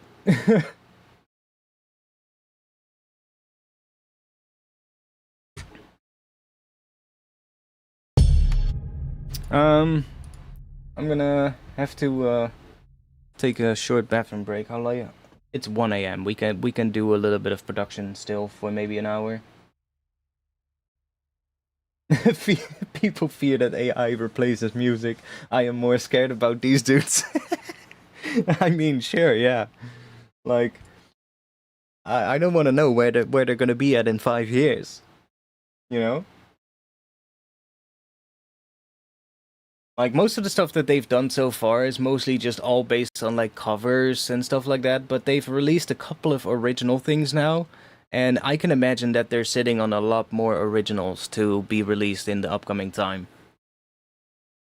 But they also do, like, pretty elaborate video shoots for it, so I can imagine that they, you know, they're recording videos for all of those as well, but I don't know what they're sitting on, because if they're already this good now, I don't know what they're gonna do and what they're gonna do next, but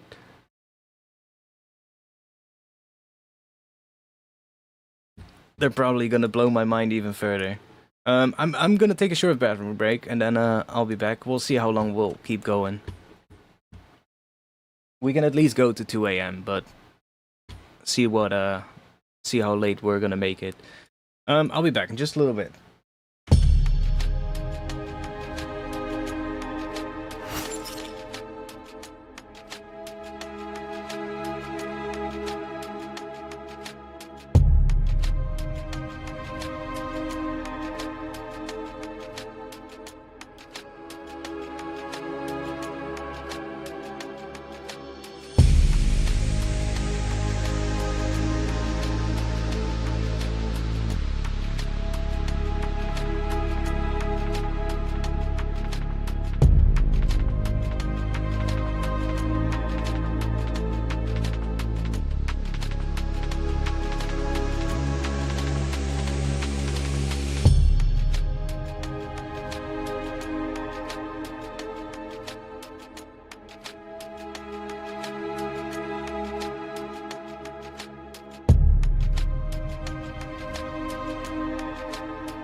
At least that was a good intermission to refresh my ears.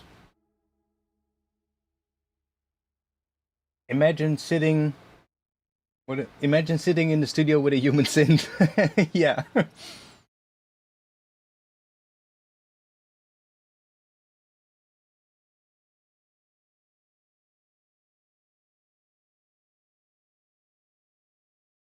I would actually be I would be pretty interested to see behind the scenes of like their the projects of like their recordings of those beatbox things. I would be pretty interested to see like what they're actually doing. I would assume what his is doing mostly is he's really just doing a lot of chopping up different sections of the different takes, because they have obviously the different recordings of all the mics, and I assume he does chop quite a bit to be able to pull that much detail out of it and make everything sound that consistent.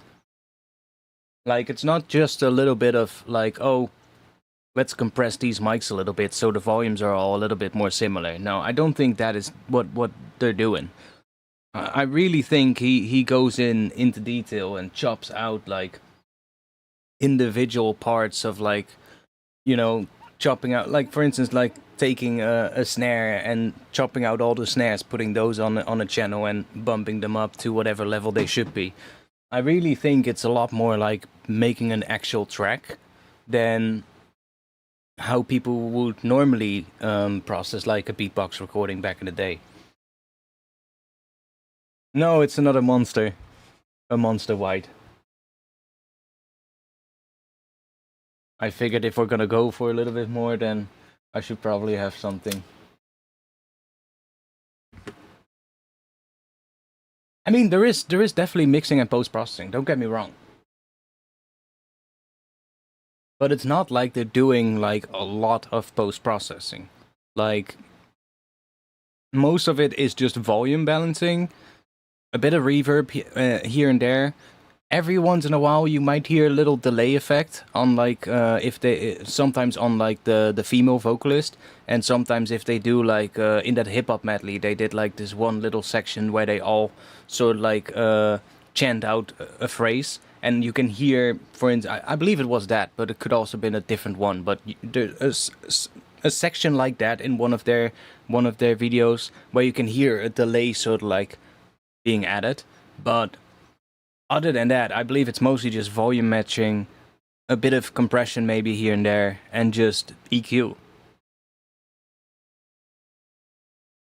Like, it's not like they're adding distortion to the guy that does the bass or something like that. It's not like they're doing that.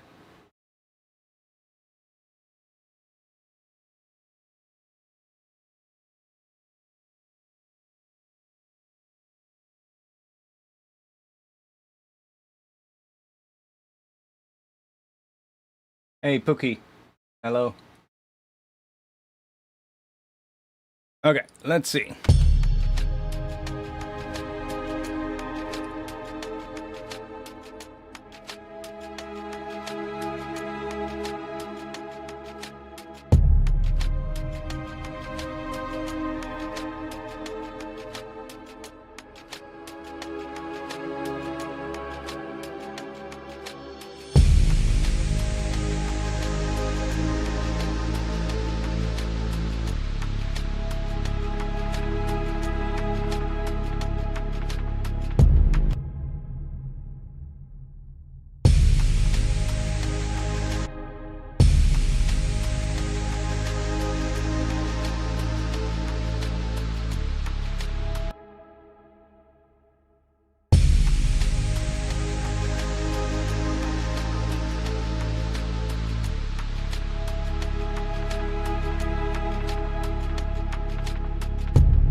Might not do it key tracked actually. Then we're gonna have to change this. Wait, we can just move that like that.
Mm.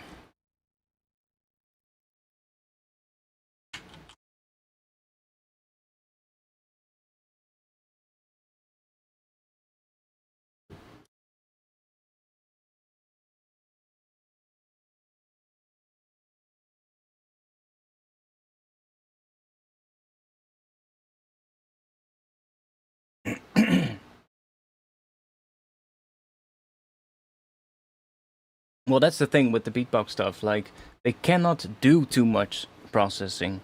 You know why? Because they also perform these things live. And that's why they can't, you know? They also compete in competitions where they sometimes do stuff like that live. So, it's kind of going to be really obvious if you do too much processing in the studio. Because then when you do these kind of things live, it suddenly doesn't sound anything like it.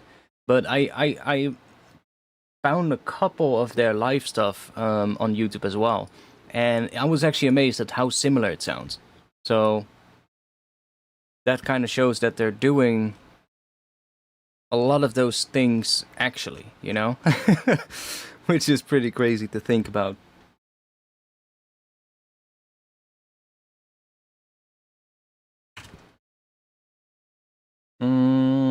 What were we doing again here?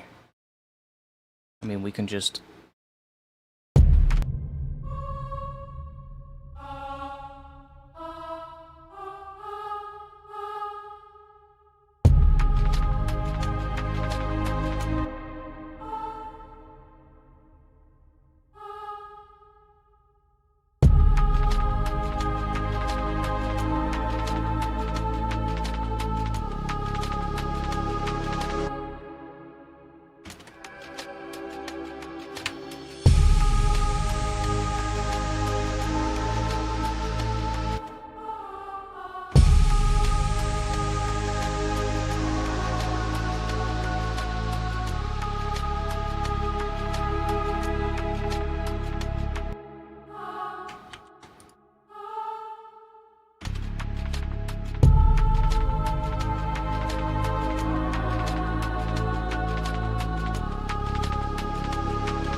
Lag, come on. Okay.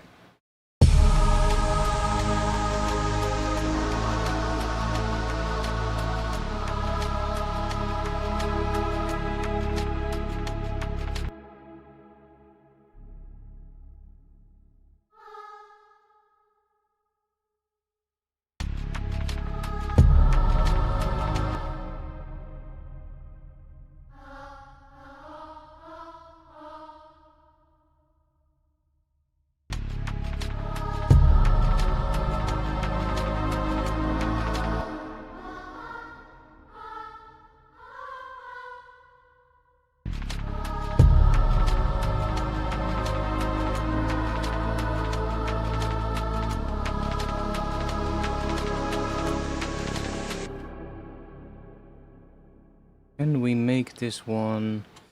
Because the mod wheel doesn't really do anything on this. I mean, I guess we can. Mod wheel to amplitude.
Not sure we're gonna do this little thing here.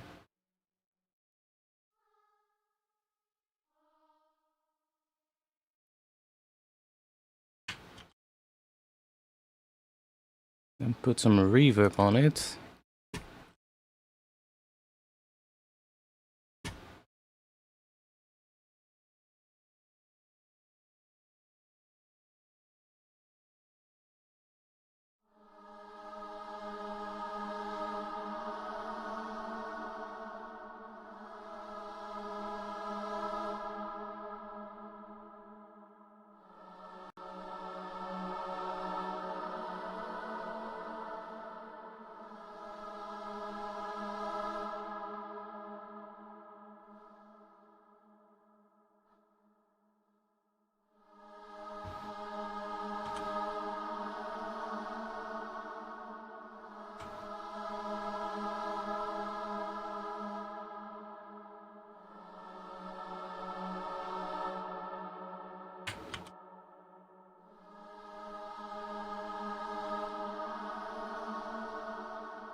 What was the impact? Impact is this one. Let's do a little sidechain to the impact so that when the kick hits together with it, we don't hear that doubling up too much.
I think the choir could already come in there, right here.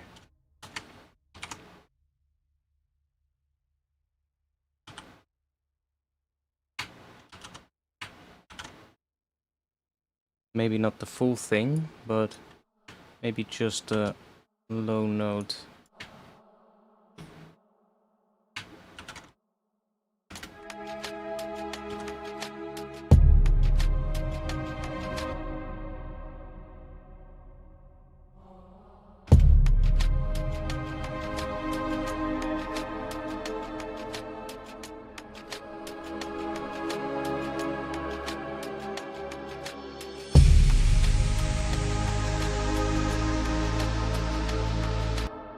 Guess we'll just stick to that then. I guess that's also what this is doing, right? Yeah, it's just doing G sharp to A and then to C sharp.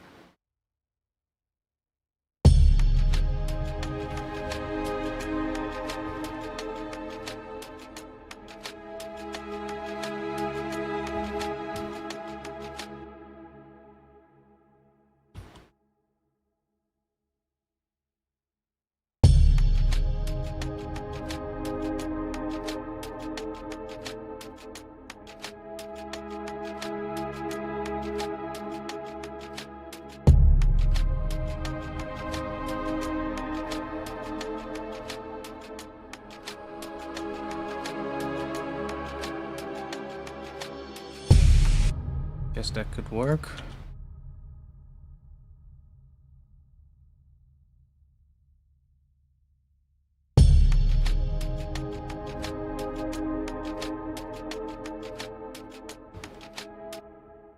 Also, I noticed that this impact is very loud compared to the rest, but that could also just be because we want to make the rest louder.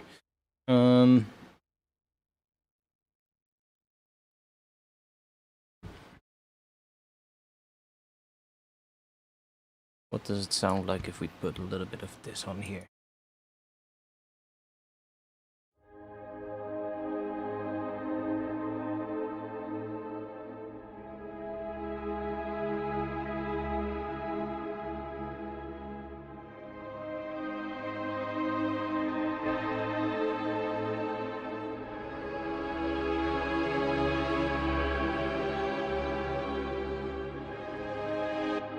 Not too bad.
Yeah, not what I want.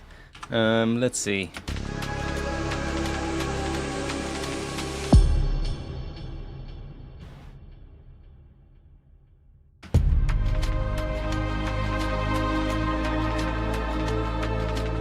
Why don't you use bus FX A, B, C? What, you mean the Synth tracks?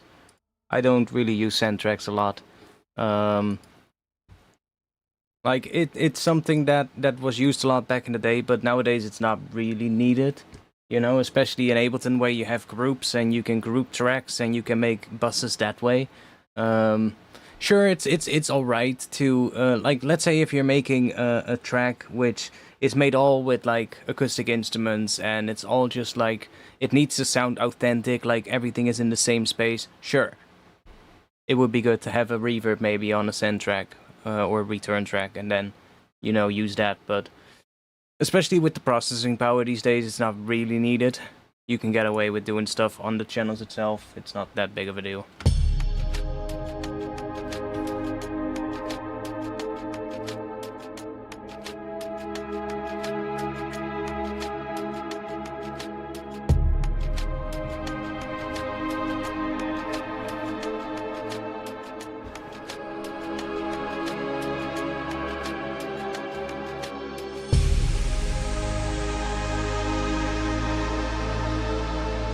Oh, I actually don't mind that.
Wait, it is doing a dotted thing already. If we just set that to that.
Okay.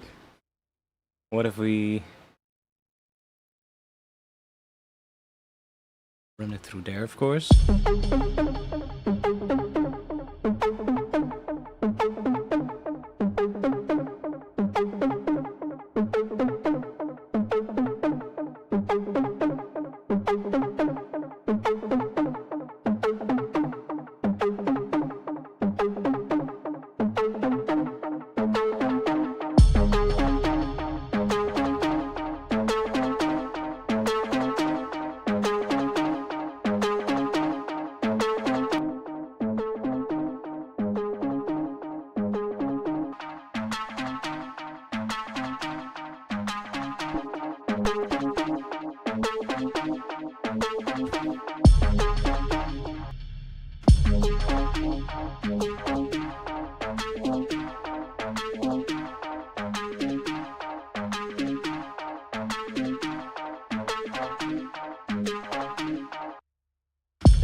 Not entirely sure about this sound. I do want to have something in here like that. But let's move on. Let's go maybe do that.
Let me actually record this kick real quick.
Yeah, holy shit.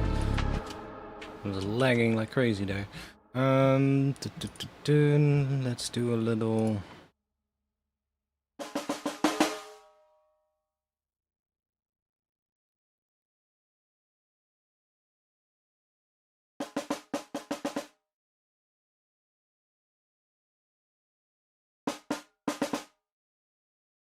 Not sure if we're gonna use that snare, but let's grab...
Let's make this a nice sort of like snare fill roll kind of thing. Yeah,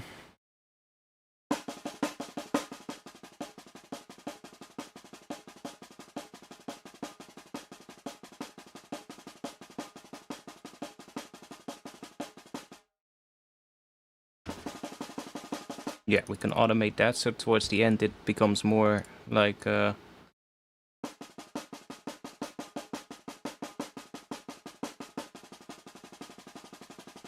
can automate that. And then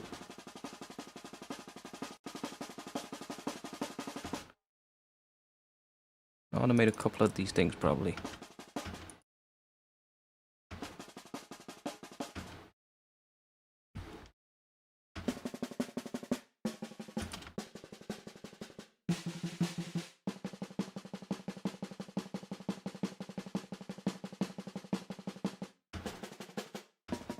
Also, chat, you've gone quiet again.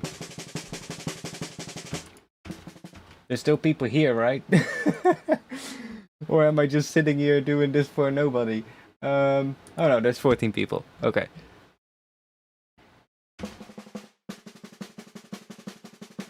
Thinking what snare we're gonna do for this fill.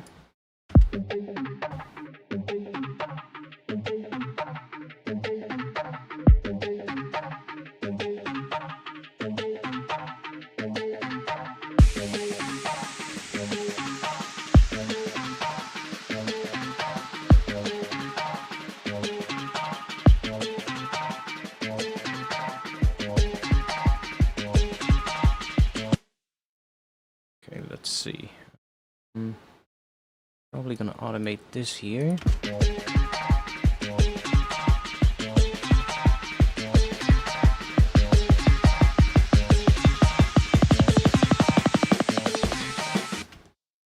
Not all the way up, because that's too much.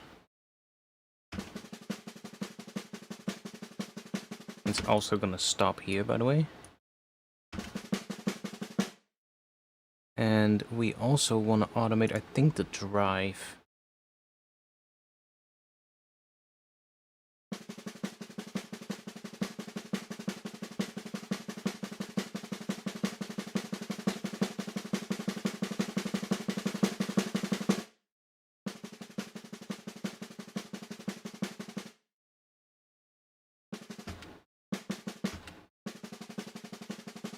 And maybe the compression as well, but going down.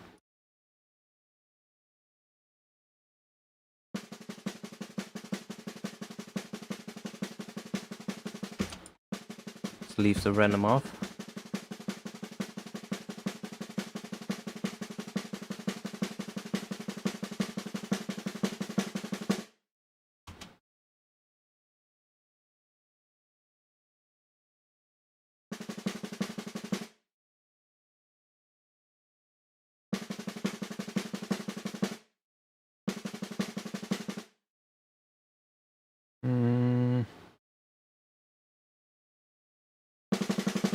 Ah, yeah, that one as well.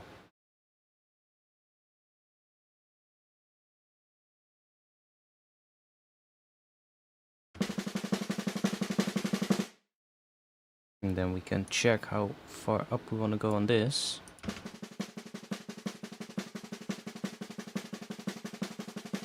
Probably very subtly at the end. Something like that.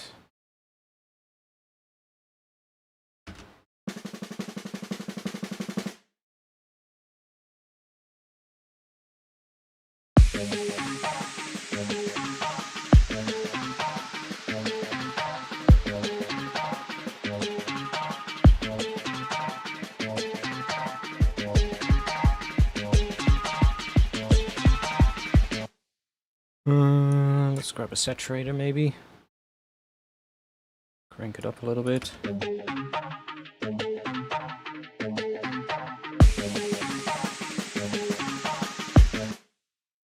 Could also maybe take these out in this section.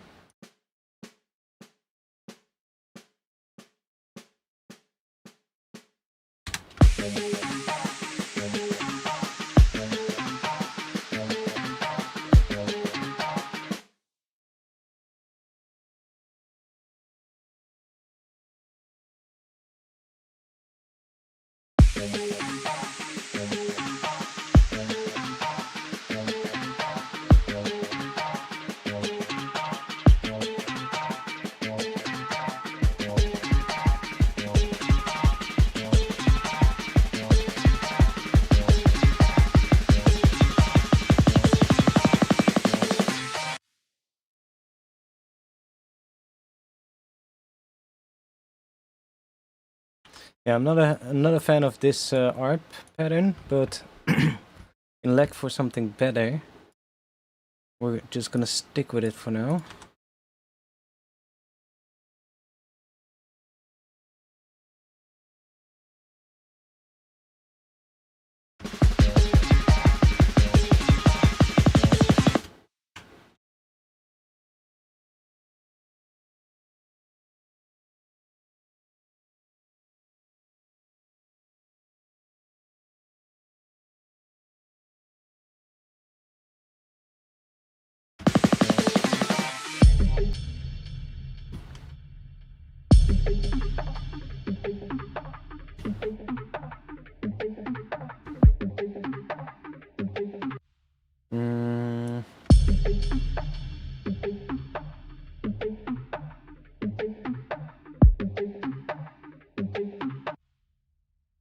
I'll make that as well. Wait, why is that not showing up?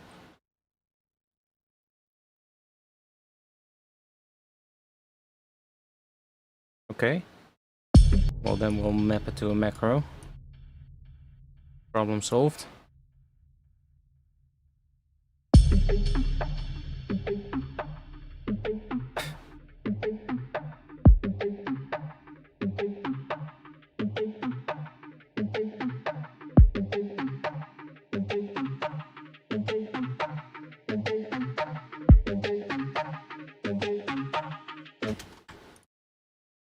I kind of feel like we need a bit of a rise in this section as well. Let's... Let's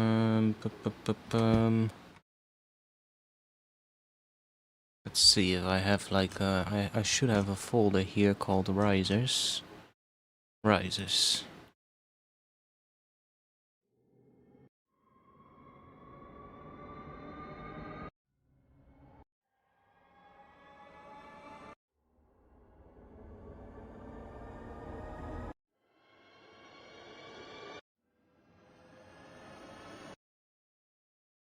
But let's make it so that we can I mean we can just put an audio track in here, I guess. Just stretch these to however long we want them to be.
That's nice.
Okay.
Let's grab a shifter.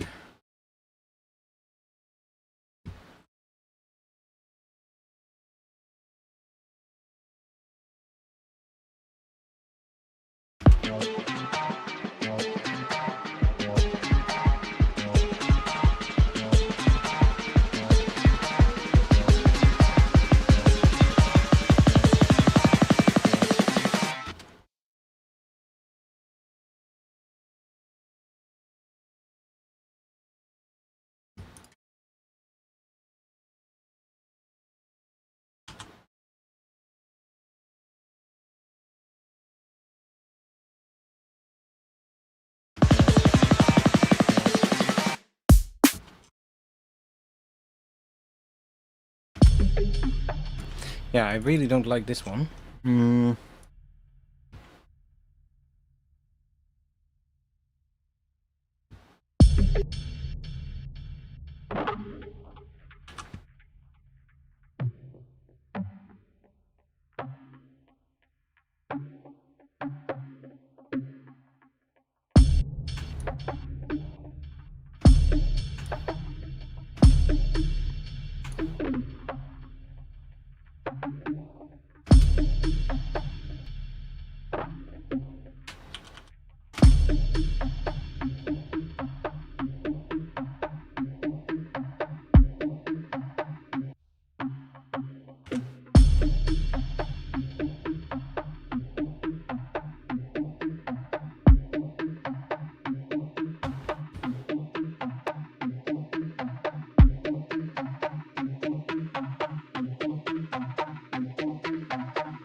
What if we cut this short? Like, I'm not entirely sure what the ARP is gonna end up doing.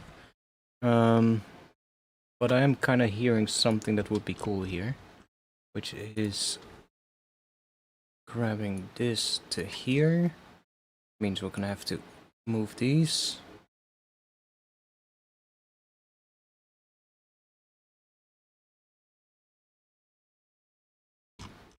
And then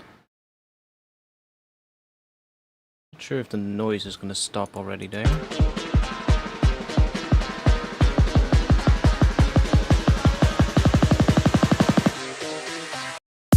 Yeah, and then a little boom sound here, like a little bass stab kind of thing, and then going into a drop.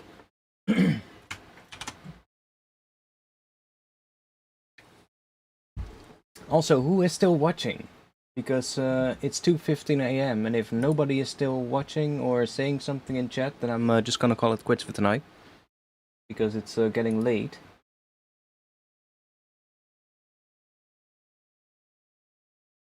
But if there's still people watching, then I might just keep going for a little bit. I just want to figure out that ARP and make that sound good. The drop I can figure out later, but I would like to make a nice ARP. Maybe we should just grab a different synth. I'm gonna... let's see, we have the low pass. I'm just gonna group this. And then put the reverb on the group. So that is still there. And then this one, I automated this, but... let's just copy that automation. I'll just do this. Well, I can just remove it. And then do that automation here.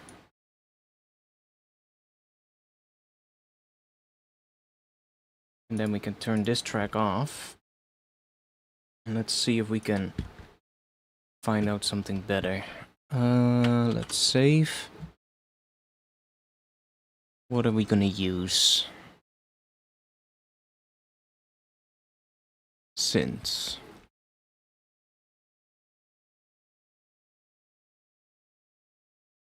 Let's try a diva.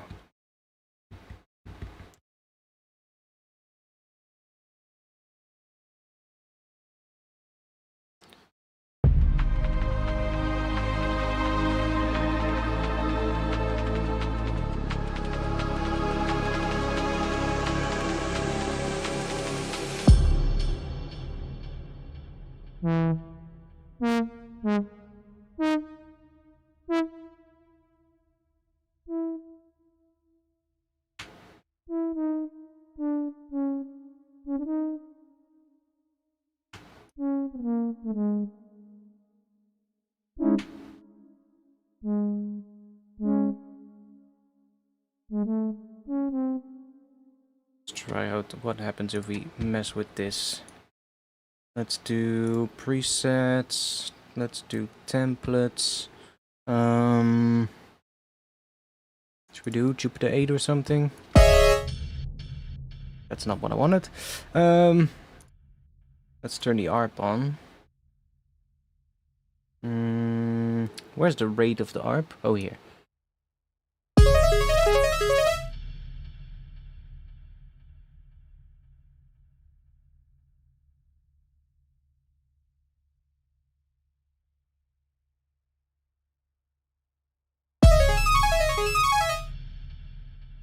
Let's move this down a bit.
Nice bad looks.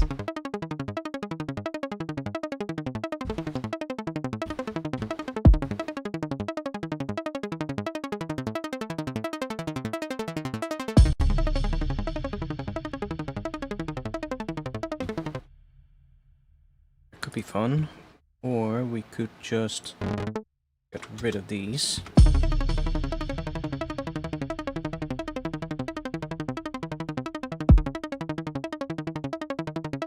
And I really like this art, by the way. It has these two different things.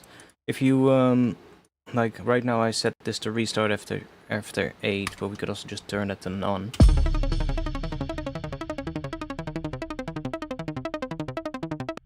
And by changing the mode and this progression setting, you get different kind of results.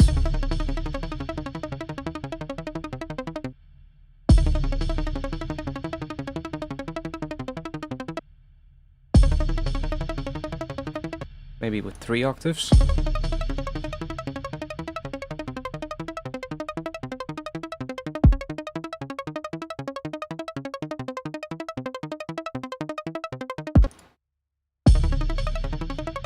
See, now it just goes through. It's a little bit easier to hear when we are on 1/8.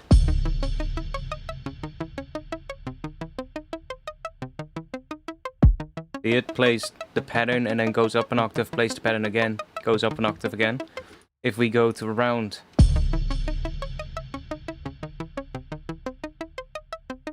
it goes back and forth, but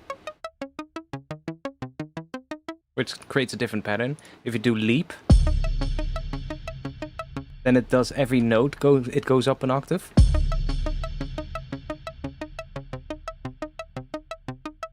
Which is also fun, and then repeat.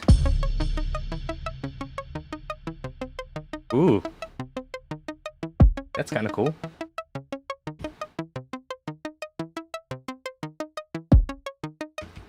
What happens if we drop that down another octave?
What the hell?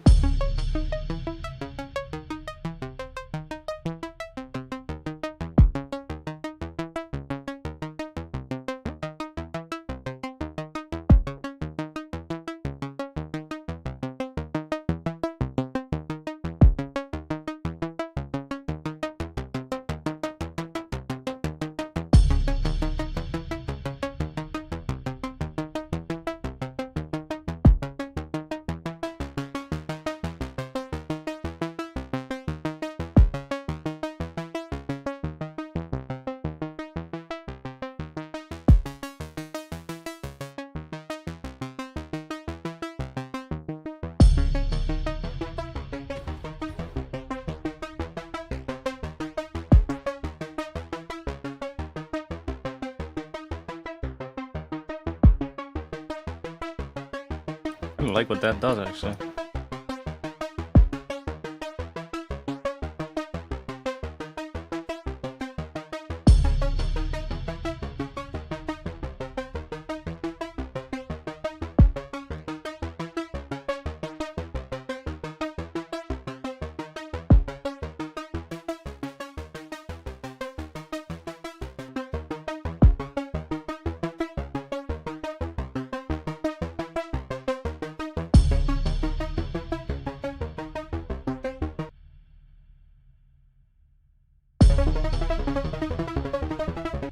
Right, so now it keeps going like that. I could try doing it's after 8. And then using this restart, you get pretty cool results as well.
this one.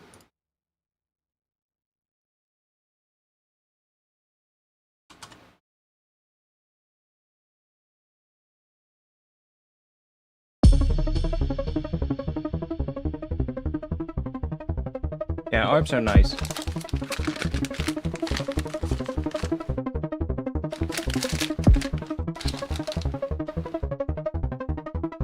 I should do some more.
FM is actually quite nice.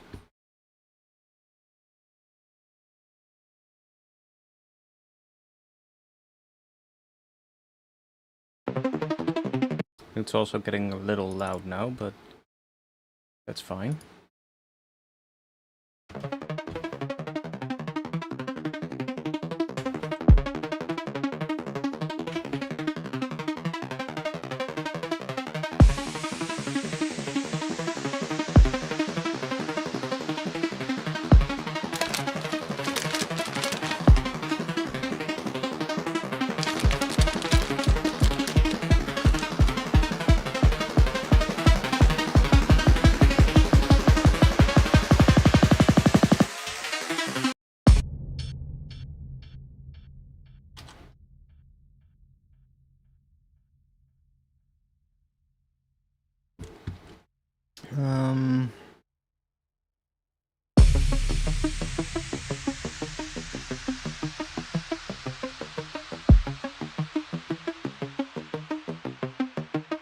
Obviously we want to have something more here, but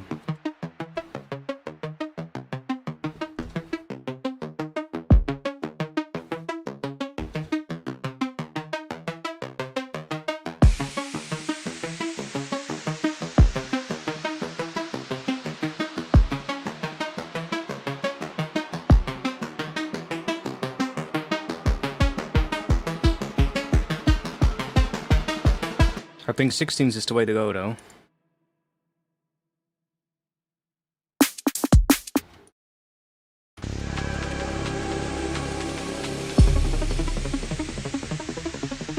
There's so much more energy.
Obviously, if we want to do more than that, but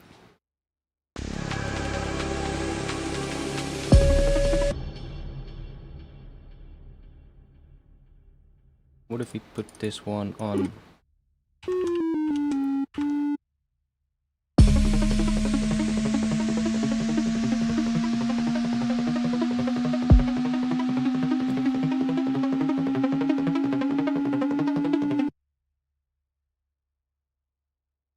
And we put one on C sharp.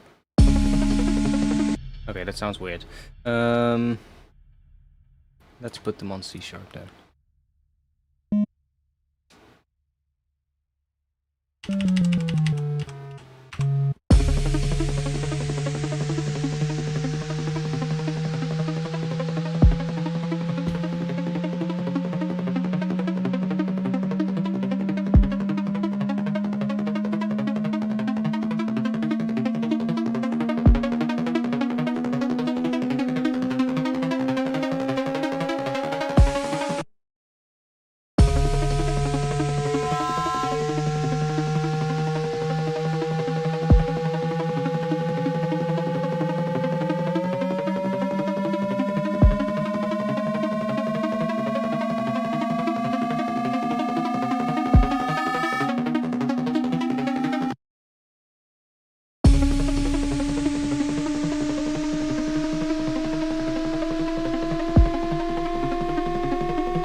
a subnote.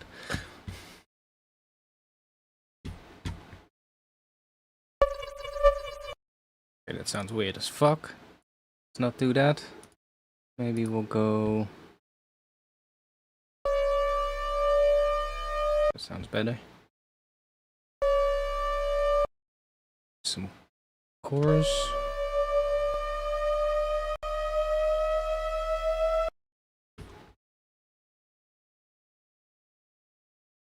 What do we have in here? Weird.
Not sure we're gonna use that already there, but can maybe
bring this one.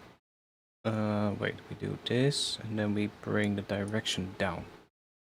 So that's gonna shift down instead of up, which should still create the same effect of that sort of like.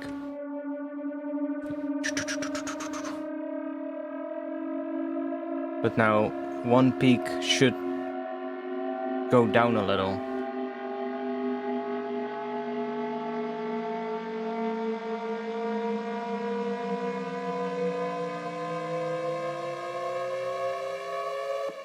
It's kind of a cool effect, actually.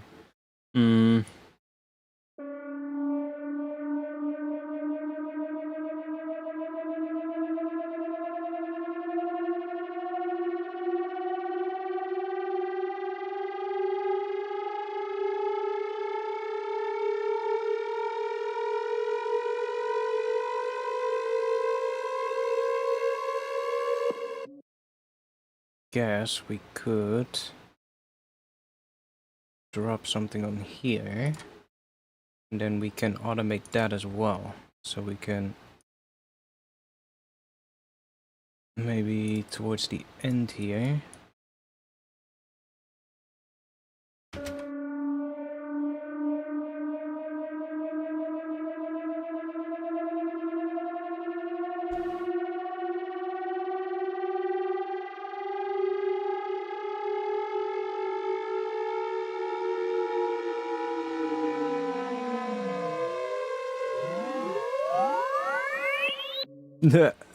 Maybe not that much, but you get what I mean.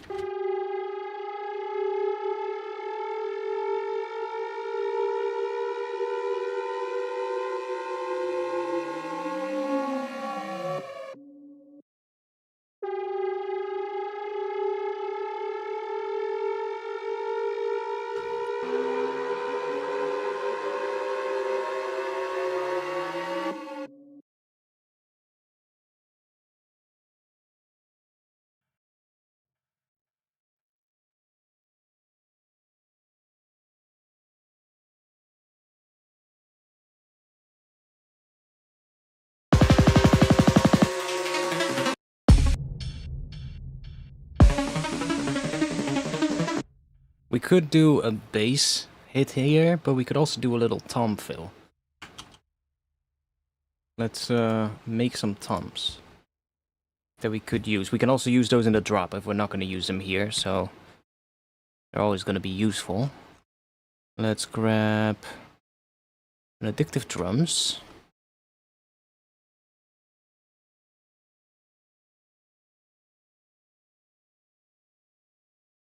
It's almost 3 AM, so we are gonna call it quits soon, but let's see. Let's load up a whole set. I'm just gonna load maybe the Blue Oyster. I am going to set these like that. Now we have to go in here and change this. So maybe 6... Do we 523? Okay, cool. That's what we're gonna set them to. 523. 523.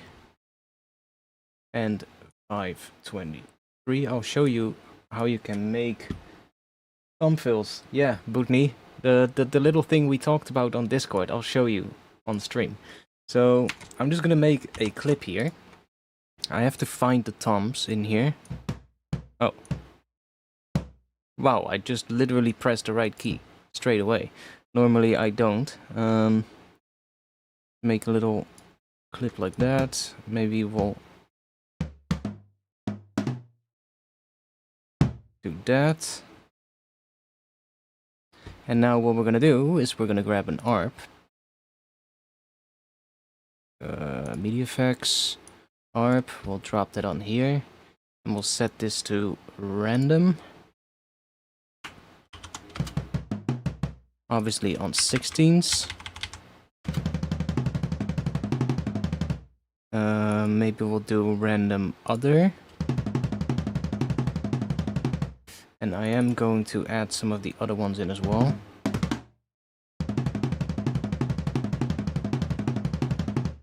Then we could maybe also just do the regular random. And then let's find a velocity device. We'll put that after the arpeggiator so that it gives all the notes that the arpeggiator creates random velocities.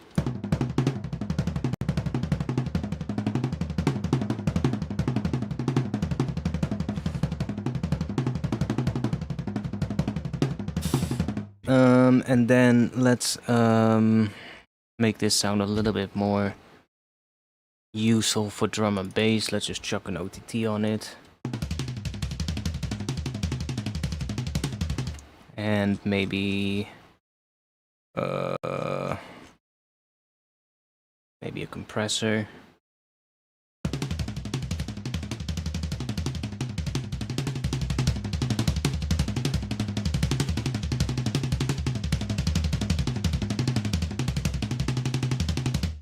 And maybe we'll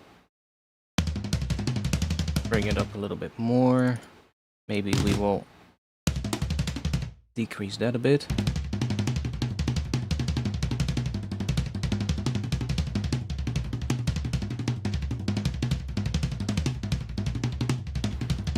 And let's try out a couple of different ones of these. So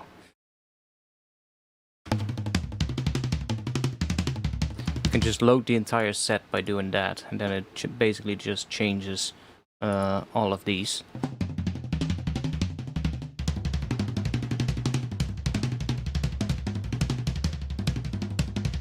Now, if you want, you can add a snare in as well for extra spice. Like we could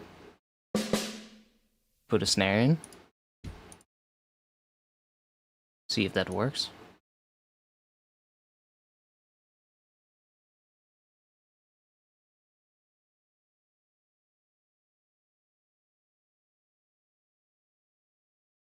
For some reason, not all of these are... Are they all starting at the same spot? Oh, huh? We should not be getting all of them, I think. Let me quantize that. There we go. Now we could put like a snare in as well.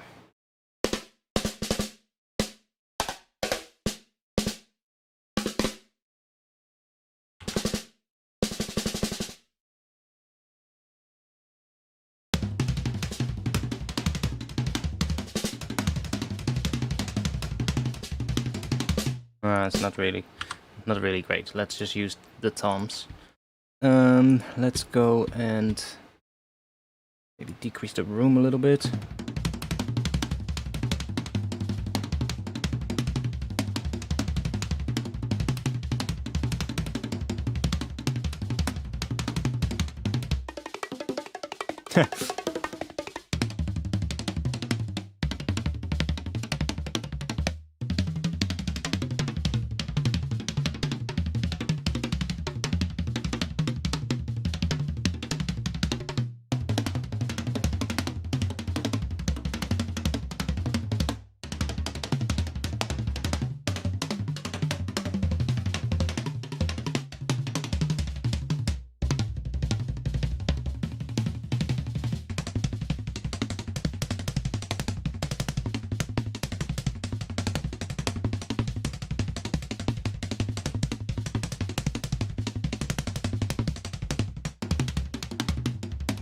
I like that one the most.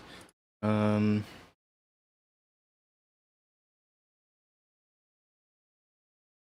wish I could change this for all of them at once. But we can't, so we're gonna have to do it like that.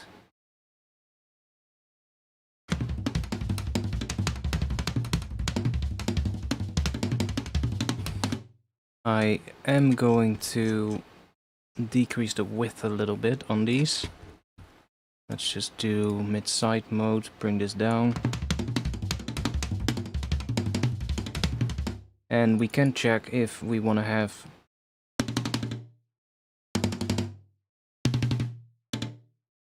those two. Some of them have obviously more high-end.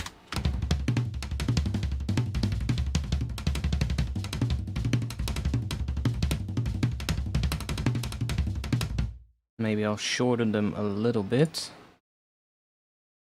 So 439. I wish we could link these, that would be so good.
Some of those really high ones I don't like.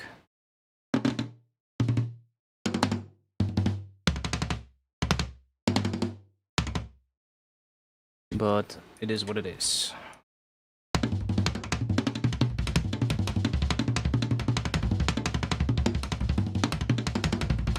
And now I would just record this, basically. The one thing I wish we could do is just change the pitch of all of these at once. Like this entire set. But we cannot do that. We have to go in manually and change them one by one, which is kind of a shame. It would be really nice if we could just link all of these and just change the pitch. We could, of course, grab a shifter.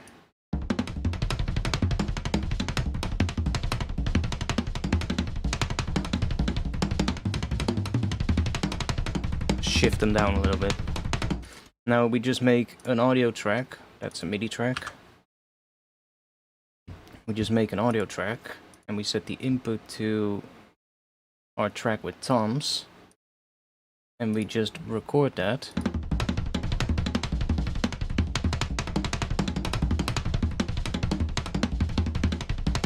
I do use ProQ, but most of the time I just go straight for EQ8 because it's so much quicker, you know. And we just record like a bunch of bars of this. And now we just have like a bunch of toms to choose from. We can just go and drop a little section right there.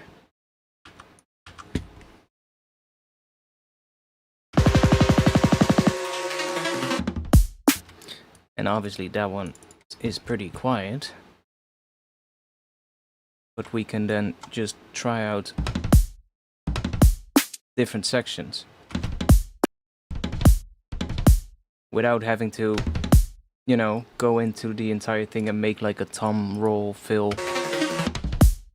You can just try out different bits, and if you have like a drop and you want like slightly different sections every once in a while, you can just do that as well. Now let's say you want to have one where there's like 3 toms here and then a last one that lasts an 8 note. We can do that as well. We can just shorten this whole thing to 1 beat, for instance.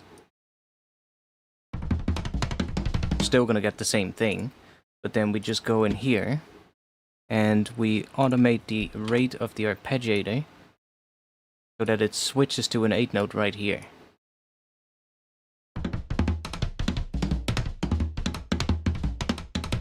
And you get different ones like that. So if we now record this,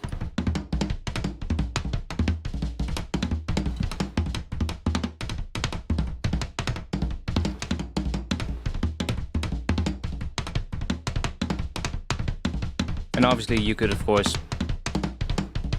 do it yourself with like velocities and all that kind of stuff, but I find this is usually a lot easier.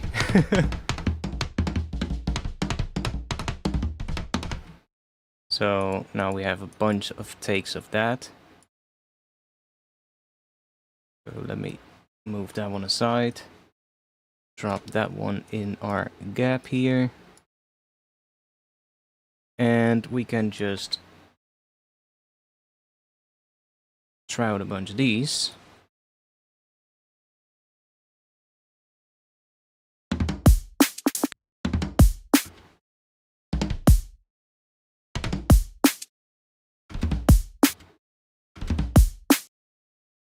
That one sounds pretty decent, actually.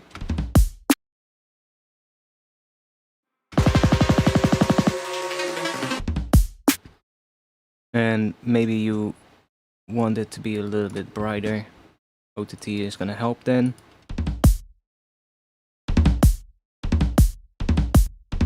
Make it a bit louder.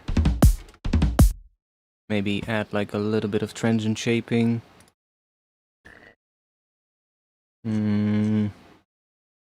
A bit of transient master.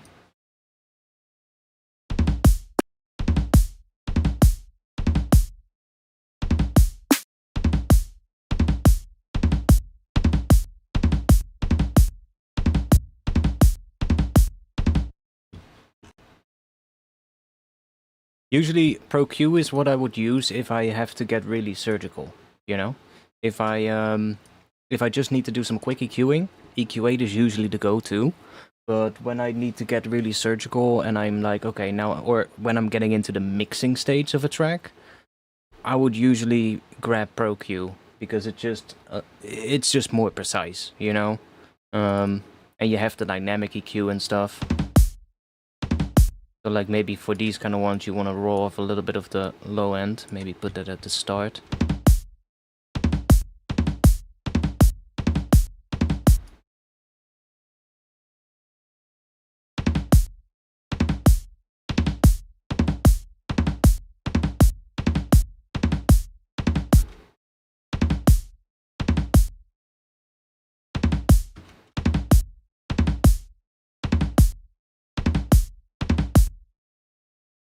There you go. Pretty easy to make tom fills like this, and obviously we can try out different ones. That one sounds shit. This one actually sounds pretty good. It's like a little fill.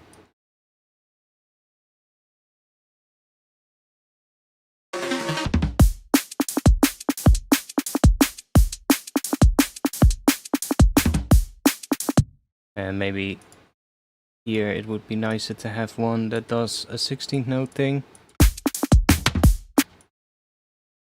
Now obviously because I compressed the hell out of it, some of those really bright ones are getting too bright, and also the transient shaping does that. See? So that's something you might want to play around with. So you might not want those really attacky bright ones in there when you're making this kind of file, but because now after the processing I can hear that the ones without sound a lot better, and the other ones, like, those just don't sound great at all when they're processed heavily.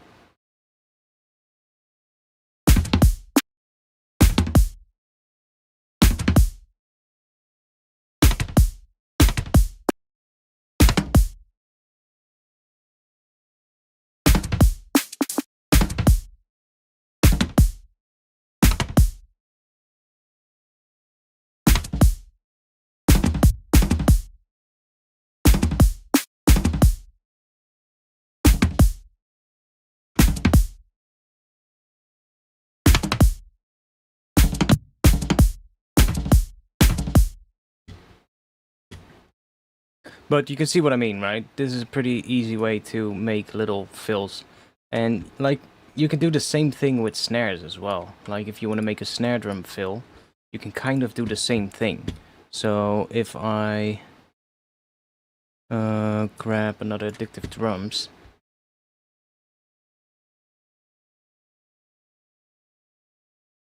and we grab a snare real quick.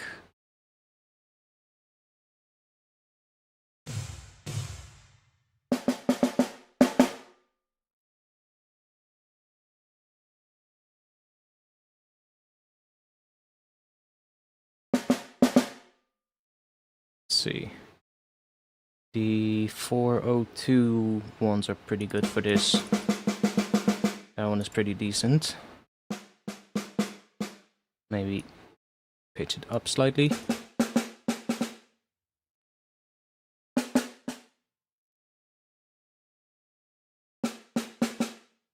Like, you can do a very similar thing, but I would utilize a different MIDI effect. So, like, if you do, for instance,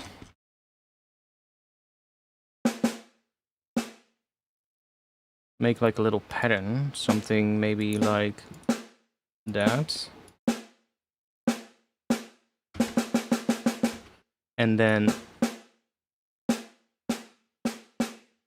we chuck some other ones in at a quieter level.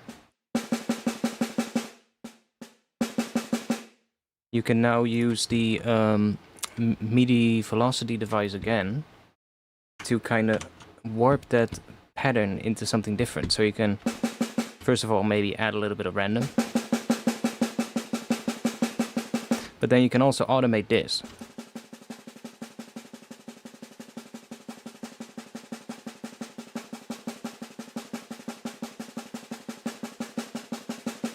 So you can sort of like make a build like that, or if you use the compender, what is it? Compender, you can sort of like do that, which makes it more 8-note.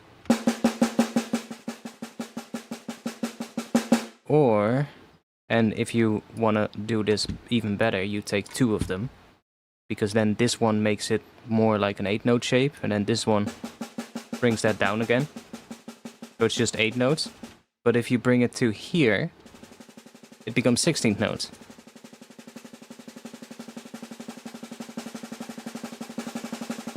See, so you can go from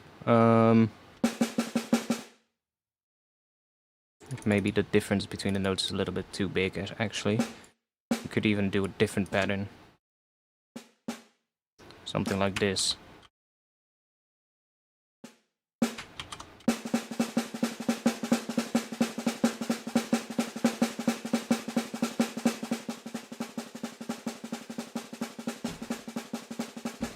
And then you can move that into 16ths with this.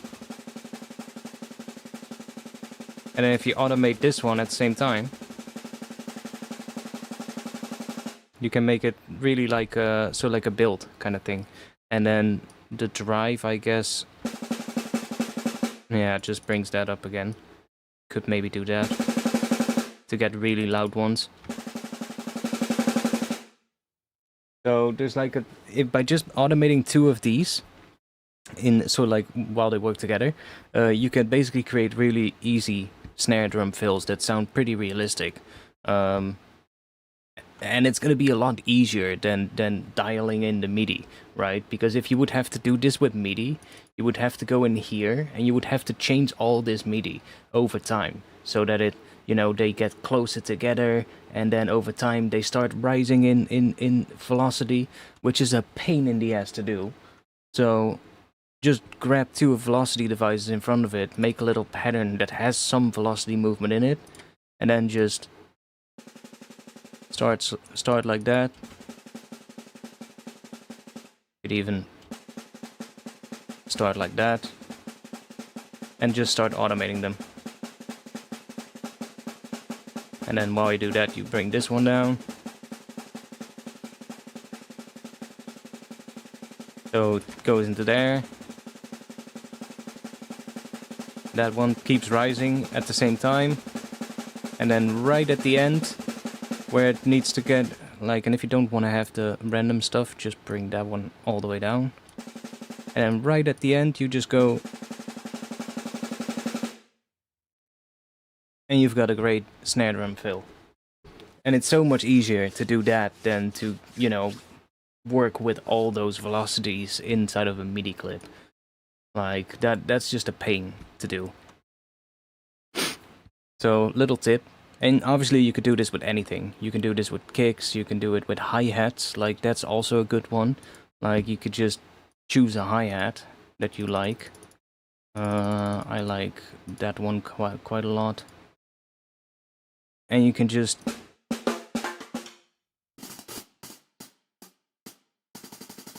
make little hi-hat patterns that way.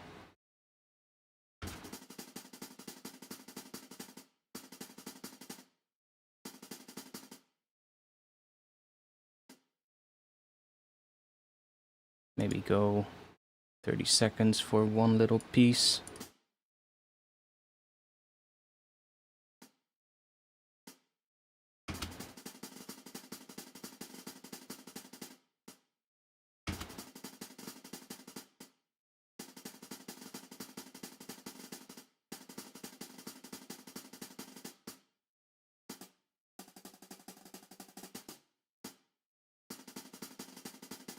You can do the same thing on a hi-hat, so you can basically make really quick patterns like that as well. Our hi-hats in here are usually require a bit of that.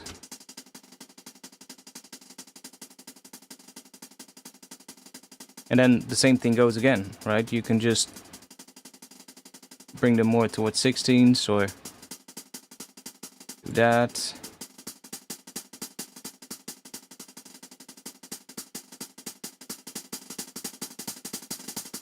So it's really easy, and I've been utilizing this quite a bit for making like patterns like that.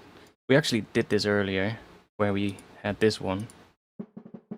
I just did it with one. I just now realized doing it with two velocity devices better, because if you do this, it changes obviously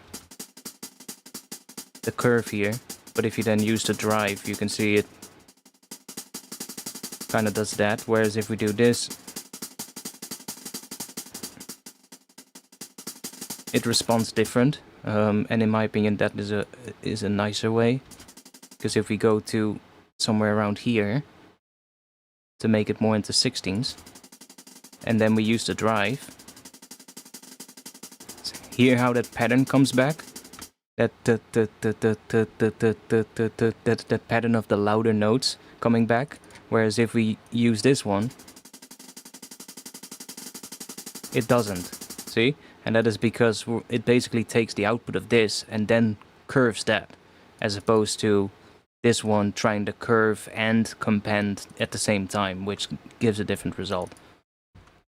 But it is really cool and really helpful to you to be able to, well, in general, like knowing how to use the MIDI devices in Ableton is such a good thing. Like, learn how to use these to your advantage, because you can do so many good things with it. Anyways, it's 3:15 a.m., so I am gonna call it quits. We've went way over time. 6 hours and 15 minutes of stream. Hey. I mean, we got sidetracked with the beatbox stuff at some point, but that's fine, you know? It was fun. I might actually go check some more stuff out, because it might be a record. Yeah, it might be. I don't know exactly what the longest one was. It was something around 6 hours, but yeah, you can do so many cool things with the MIDI devices. Like you can actually, did you guys know about that new before we end? Did you guys know about that new new MIDI device that they released with Ableton? Well, the last update. They released a really cool device that is actually pretty helpful if you're not too great with music theory. So let me get rid of this skill thing. And let me grab, what was it called again? Expressive chords. They added this thing here, and basically all of these slots here is a chord. So of course we're not hearing that.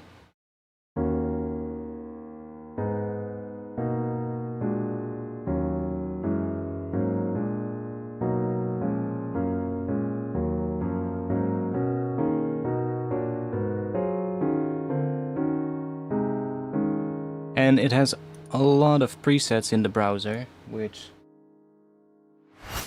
we do that real quick. You've got all these presets, so let's say cinematic. Drop that in here.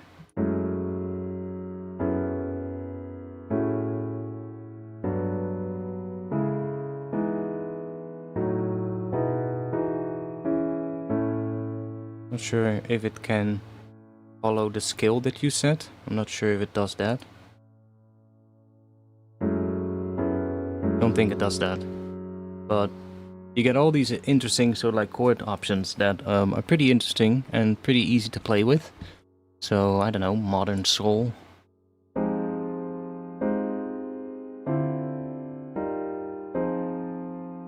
And you can just jam a bunch of the keys and they will map to your MIDI keyboard as well, or the MIDI notes.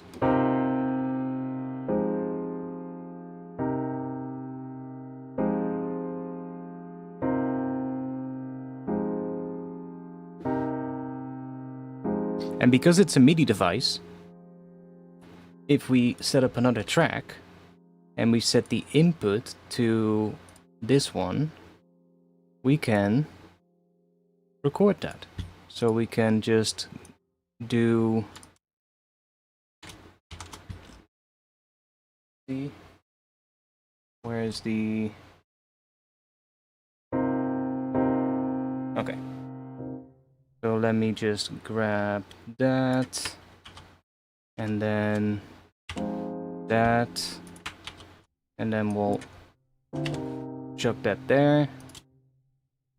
And now we can just go and click here, arm this track with the input from this track.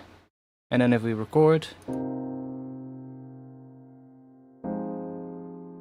hey.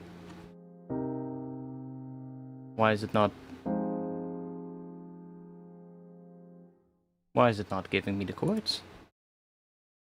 I would assume that would be the thing, because it is a MIDI device.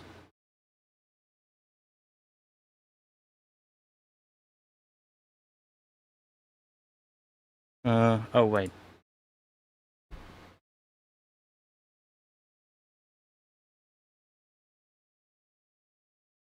Huh, interesting. Can you not record the MIDI out of that device for some weird reason? VFX? That's strange, because it is a MIDI device, so I would assume that you can record that, but I guess not.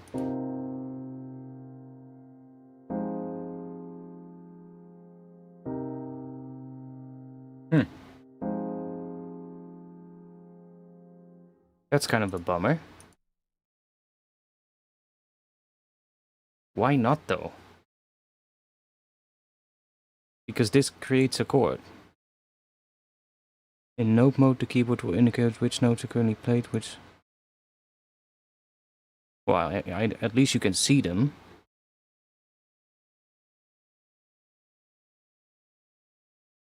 But why can you not just...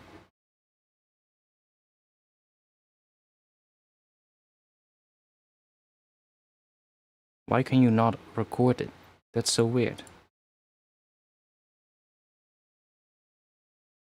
Because if we place this behind it, it should say... yeah. Huh? So there are multiple notes coming out of this. Then why the fuck can we not record that? That's weird.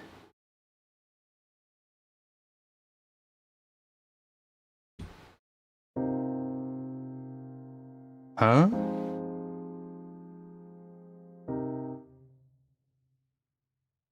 That's fucking strange. Because normally if you grab like a regular chord device, for instance, and you just set up a little bit of a chord, can we just grab a minor chord? Do we have a minor 7th? Sure. Like if we now record this, it should record them, right? Also not, huh? Weird? Why does it not do that?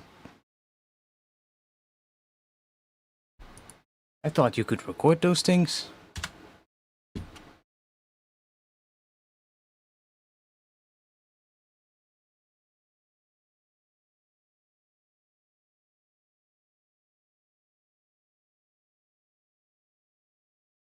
So if we add strum.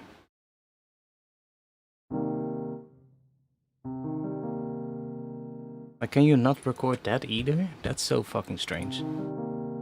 I guess not.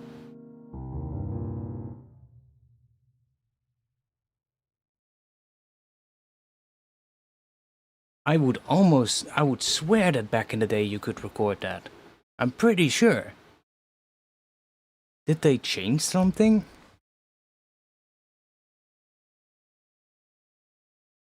I'm pretty sure you could record this back in the day.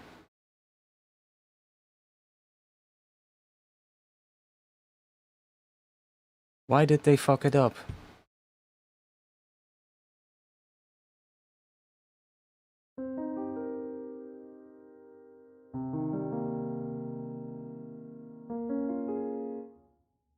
I'm almost 100% sure that you could record this back in the day when before they added this new device. This new device called Expressive Chords.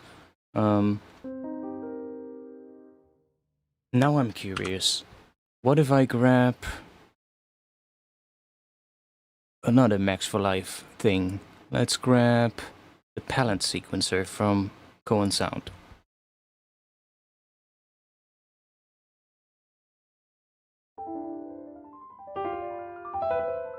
Like, that's making notes, right? That's just making notes. Can we not record that now either?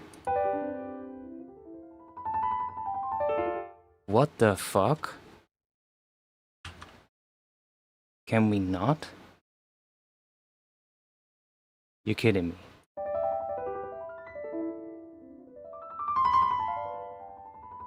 Huh? Okay, Ableton fucked something up big time. Because you could 100% record the output of that. I'm 100% sure because I've done that plenty of times before. They messed something up big time with that new update. Huh? I wonder if people already reported that. Because that is definitely not how it's supposed to work. You should just be able to record the output of a MIDI device and see the MIDI notes in like a new clip. It's not one of these things, right? What if we set the output of this to... No, we cannot do that. We cannot set the output to the other MIDI track. I was like, maybe if we do that. But no.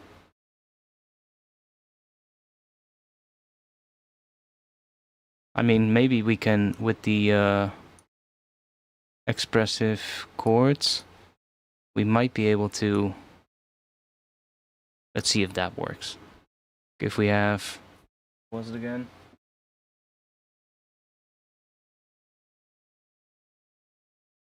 Now it's not doing anything.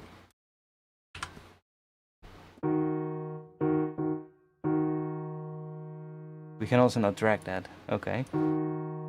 Interesting. But holy shit, they messed something up. I'm so sure that you could actually record that.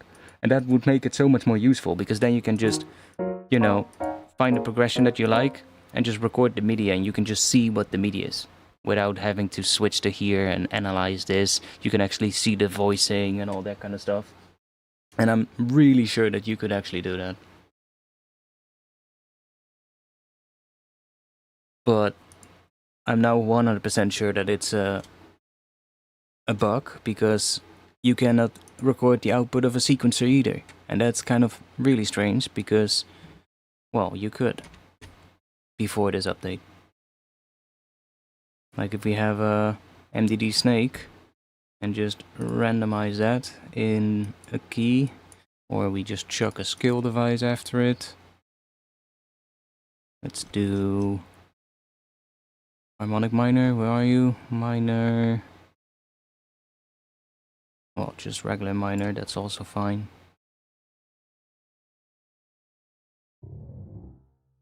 Do C sharp. Let's chuck you here so we get higher notes. Maybe, or we can also change this. Like, if we cannot record this, that basically means it's a bug. I don't know if any of these matters. Like, it has MIDI coming in, see? So... okay, that one works. Wait a second. That one works.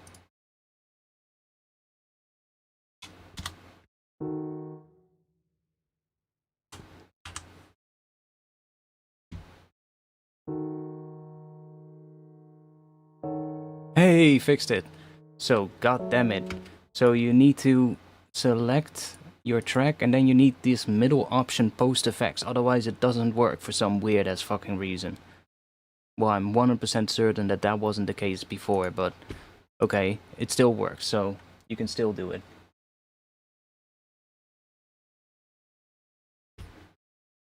You can still do it. I guess you just need to have this exact middle option post effects. But yeah, like you can just record this now. Finally. When you found like a cool progression. And you can actually see the notes.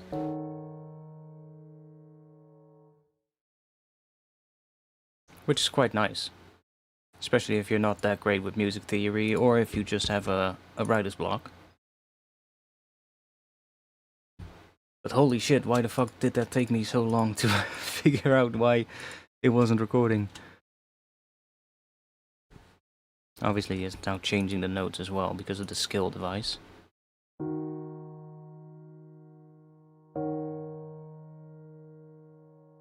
Oh yeah, and we have overdub turned on, so it's gonna...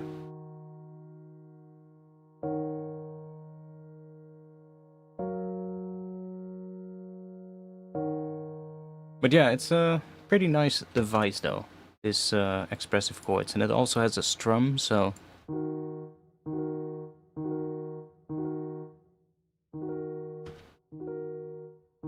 and a tilt. And I guess we can change the inversion.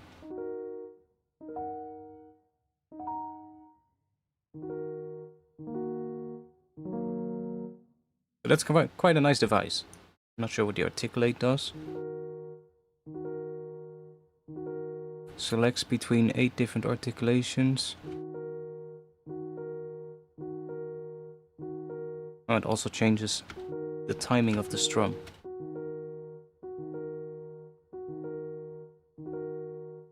Yeah, interesting device. Yeah, you need to download it, I think. It's, wasn't it in one of the packs? Show in... wait. No show in browser? Oh, here. Show device file in browser. Yeah, it's in a pack called Expressive Chords, so you need to go to the Ableton website and you need to download the Expressive Chords pack, and then you'll have it.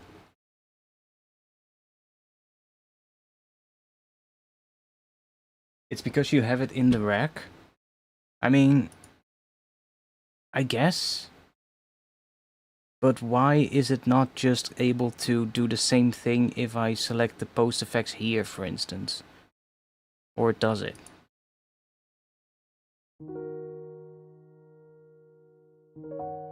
Why is it only grabbing one note? Like, isn't this the post effects of the entire track? Why is it only giving me one note then? If I do after the contact, just this one is after the mixer, right?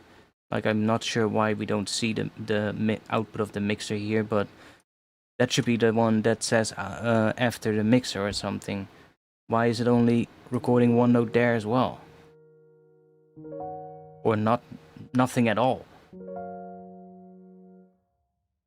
Like, what? Is it really because it's in a rack? I mean, that still is strange though. Why would it do that? Like, yeah, that's the contact. So why wouldn't it not record anything after there? Because the contact clearly has MIDI notes feeding into it.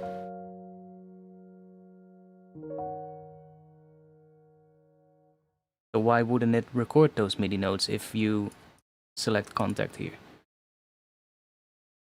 And pre-effects, like, these aren't effects, these are MIDI generators or MIDI devices. The effects come after your instrument, right? So why wouldn't it record the MIDI here? And why would it only give us one note? Or does it count the MIDI devices as an effect? I guess.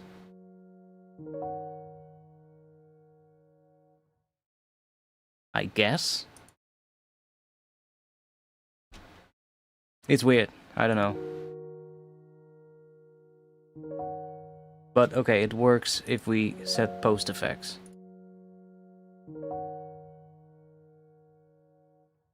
The MIDI splits, yeah, I know what is happening, but I wouldn't call these effects, if you ask me.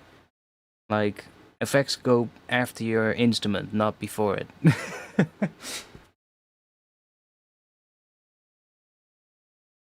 And if you drag it out of the track, it uses the track channel. I mean, why would it not record the MIDI if we set it to here? That's kind of weird. Like, there's clearly something coming in here, it's just grayed out for some reason. See? There is something happening here. I can see some things, but they're bypassed for some reason.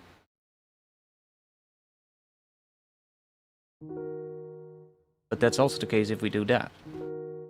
So why is it not recording those when they are clearly coming in here?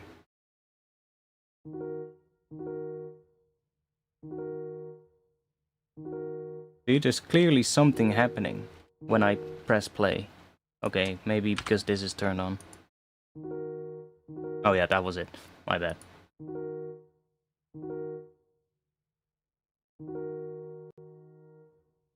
So I'm not sure why it wouldn't also be able to do it when you choose the last one. That's kind of strange, if you ask me. But whatever, we figured it out. It's now 3:30 a.m., so I'm gonna call it quits. Thanks for being here. I'll be back again next week. And I hope you enjoyed tonight. Now my Ableton is lagging. Oh, there we go.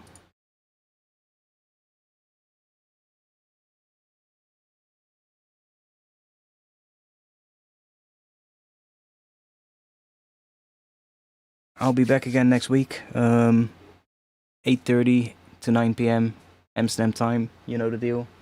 I'll be in the Discord though afterwards. I'm not going to sleep yet. I'm way too awake to go to sleep at the moment. But yeah, thanks for being here, and I'll see y'all in the next one.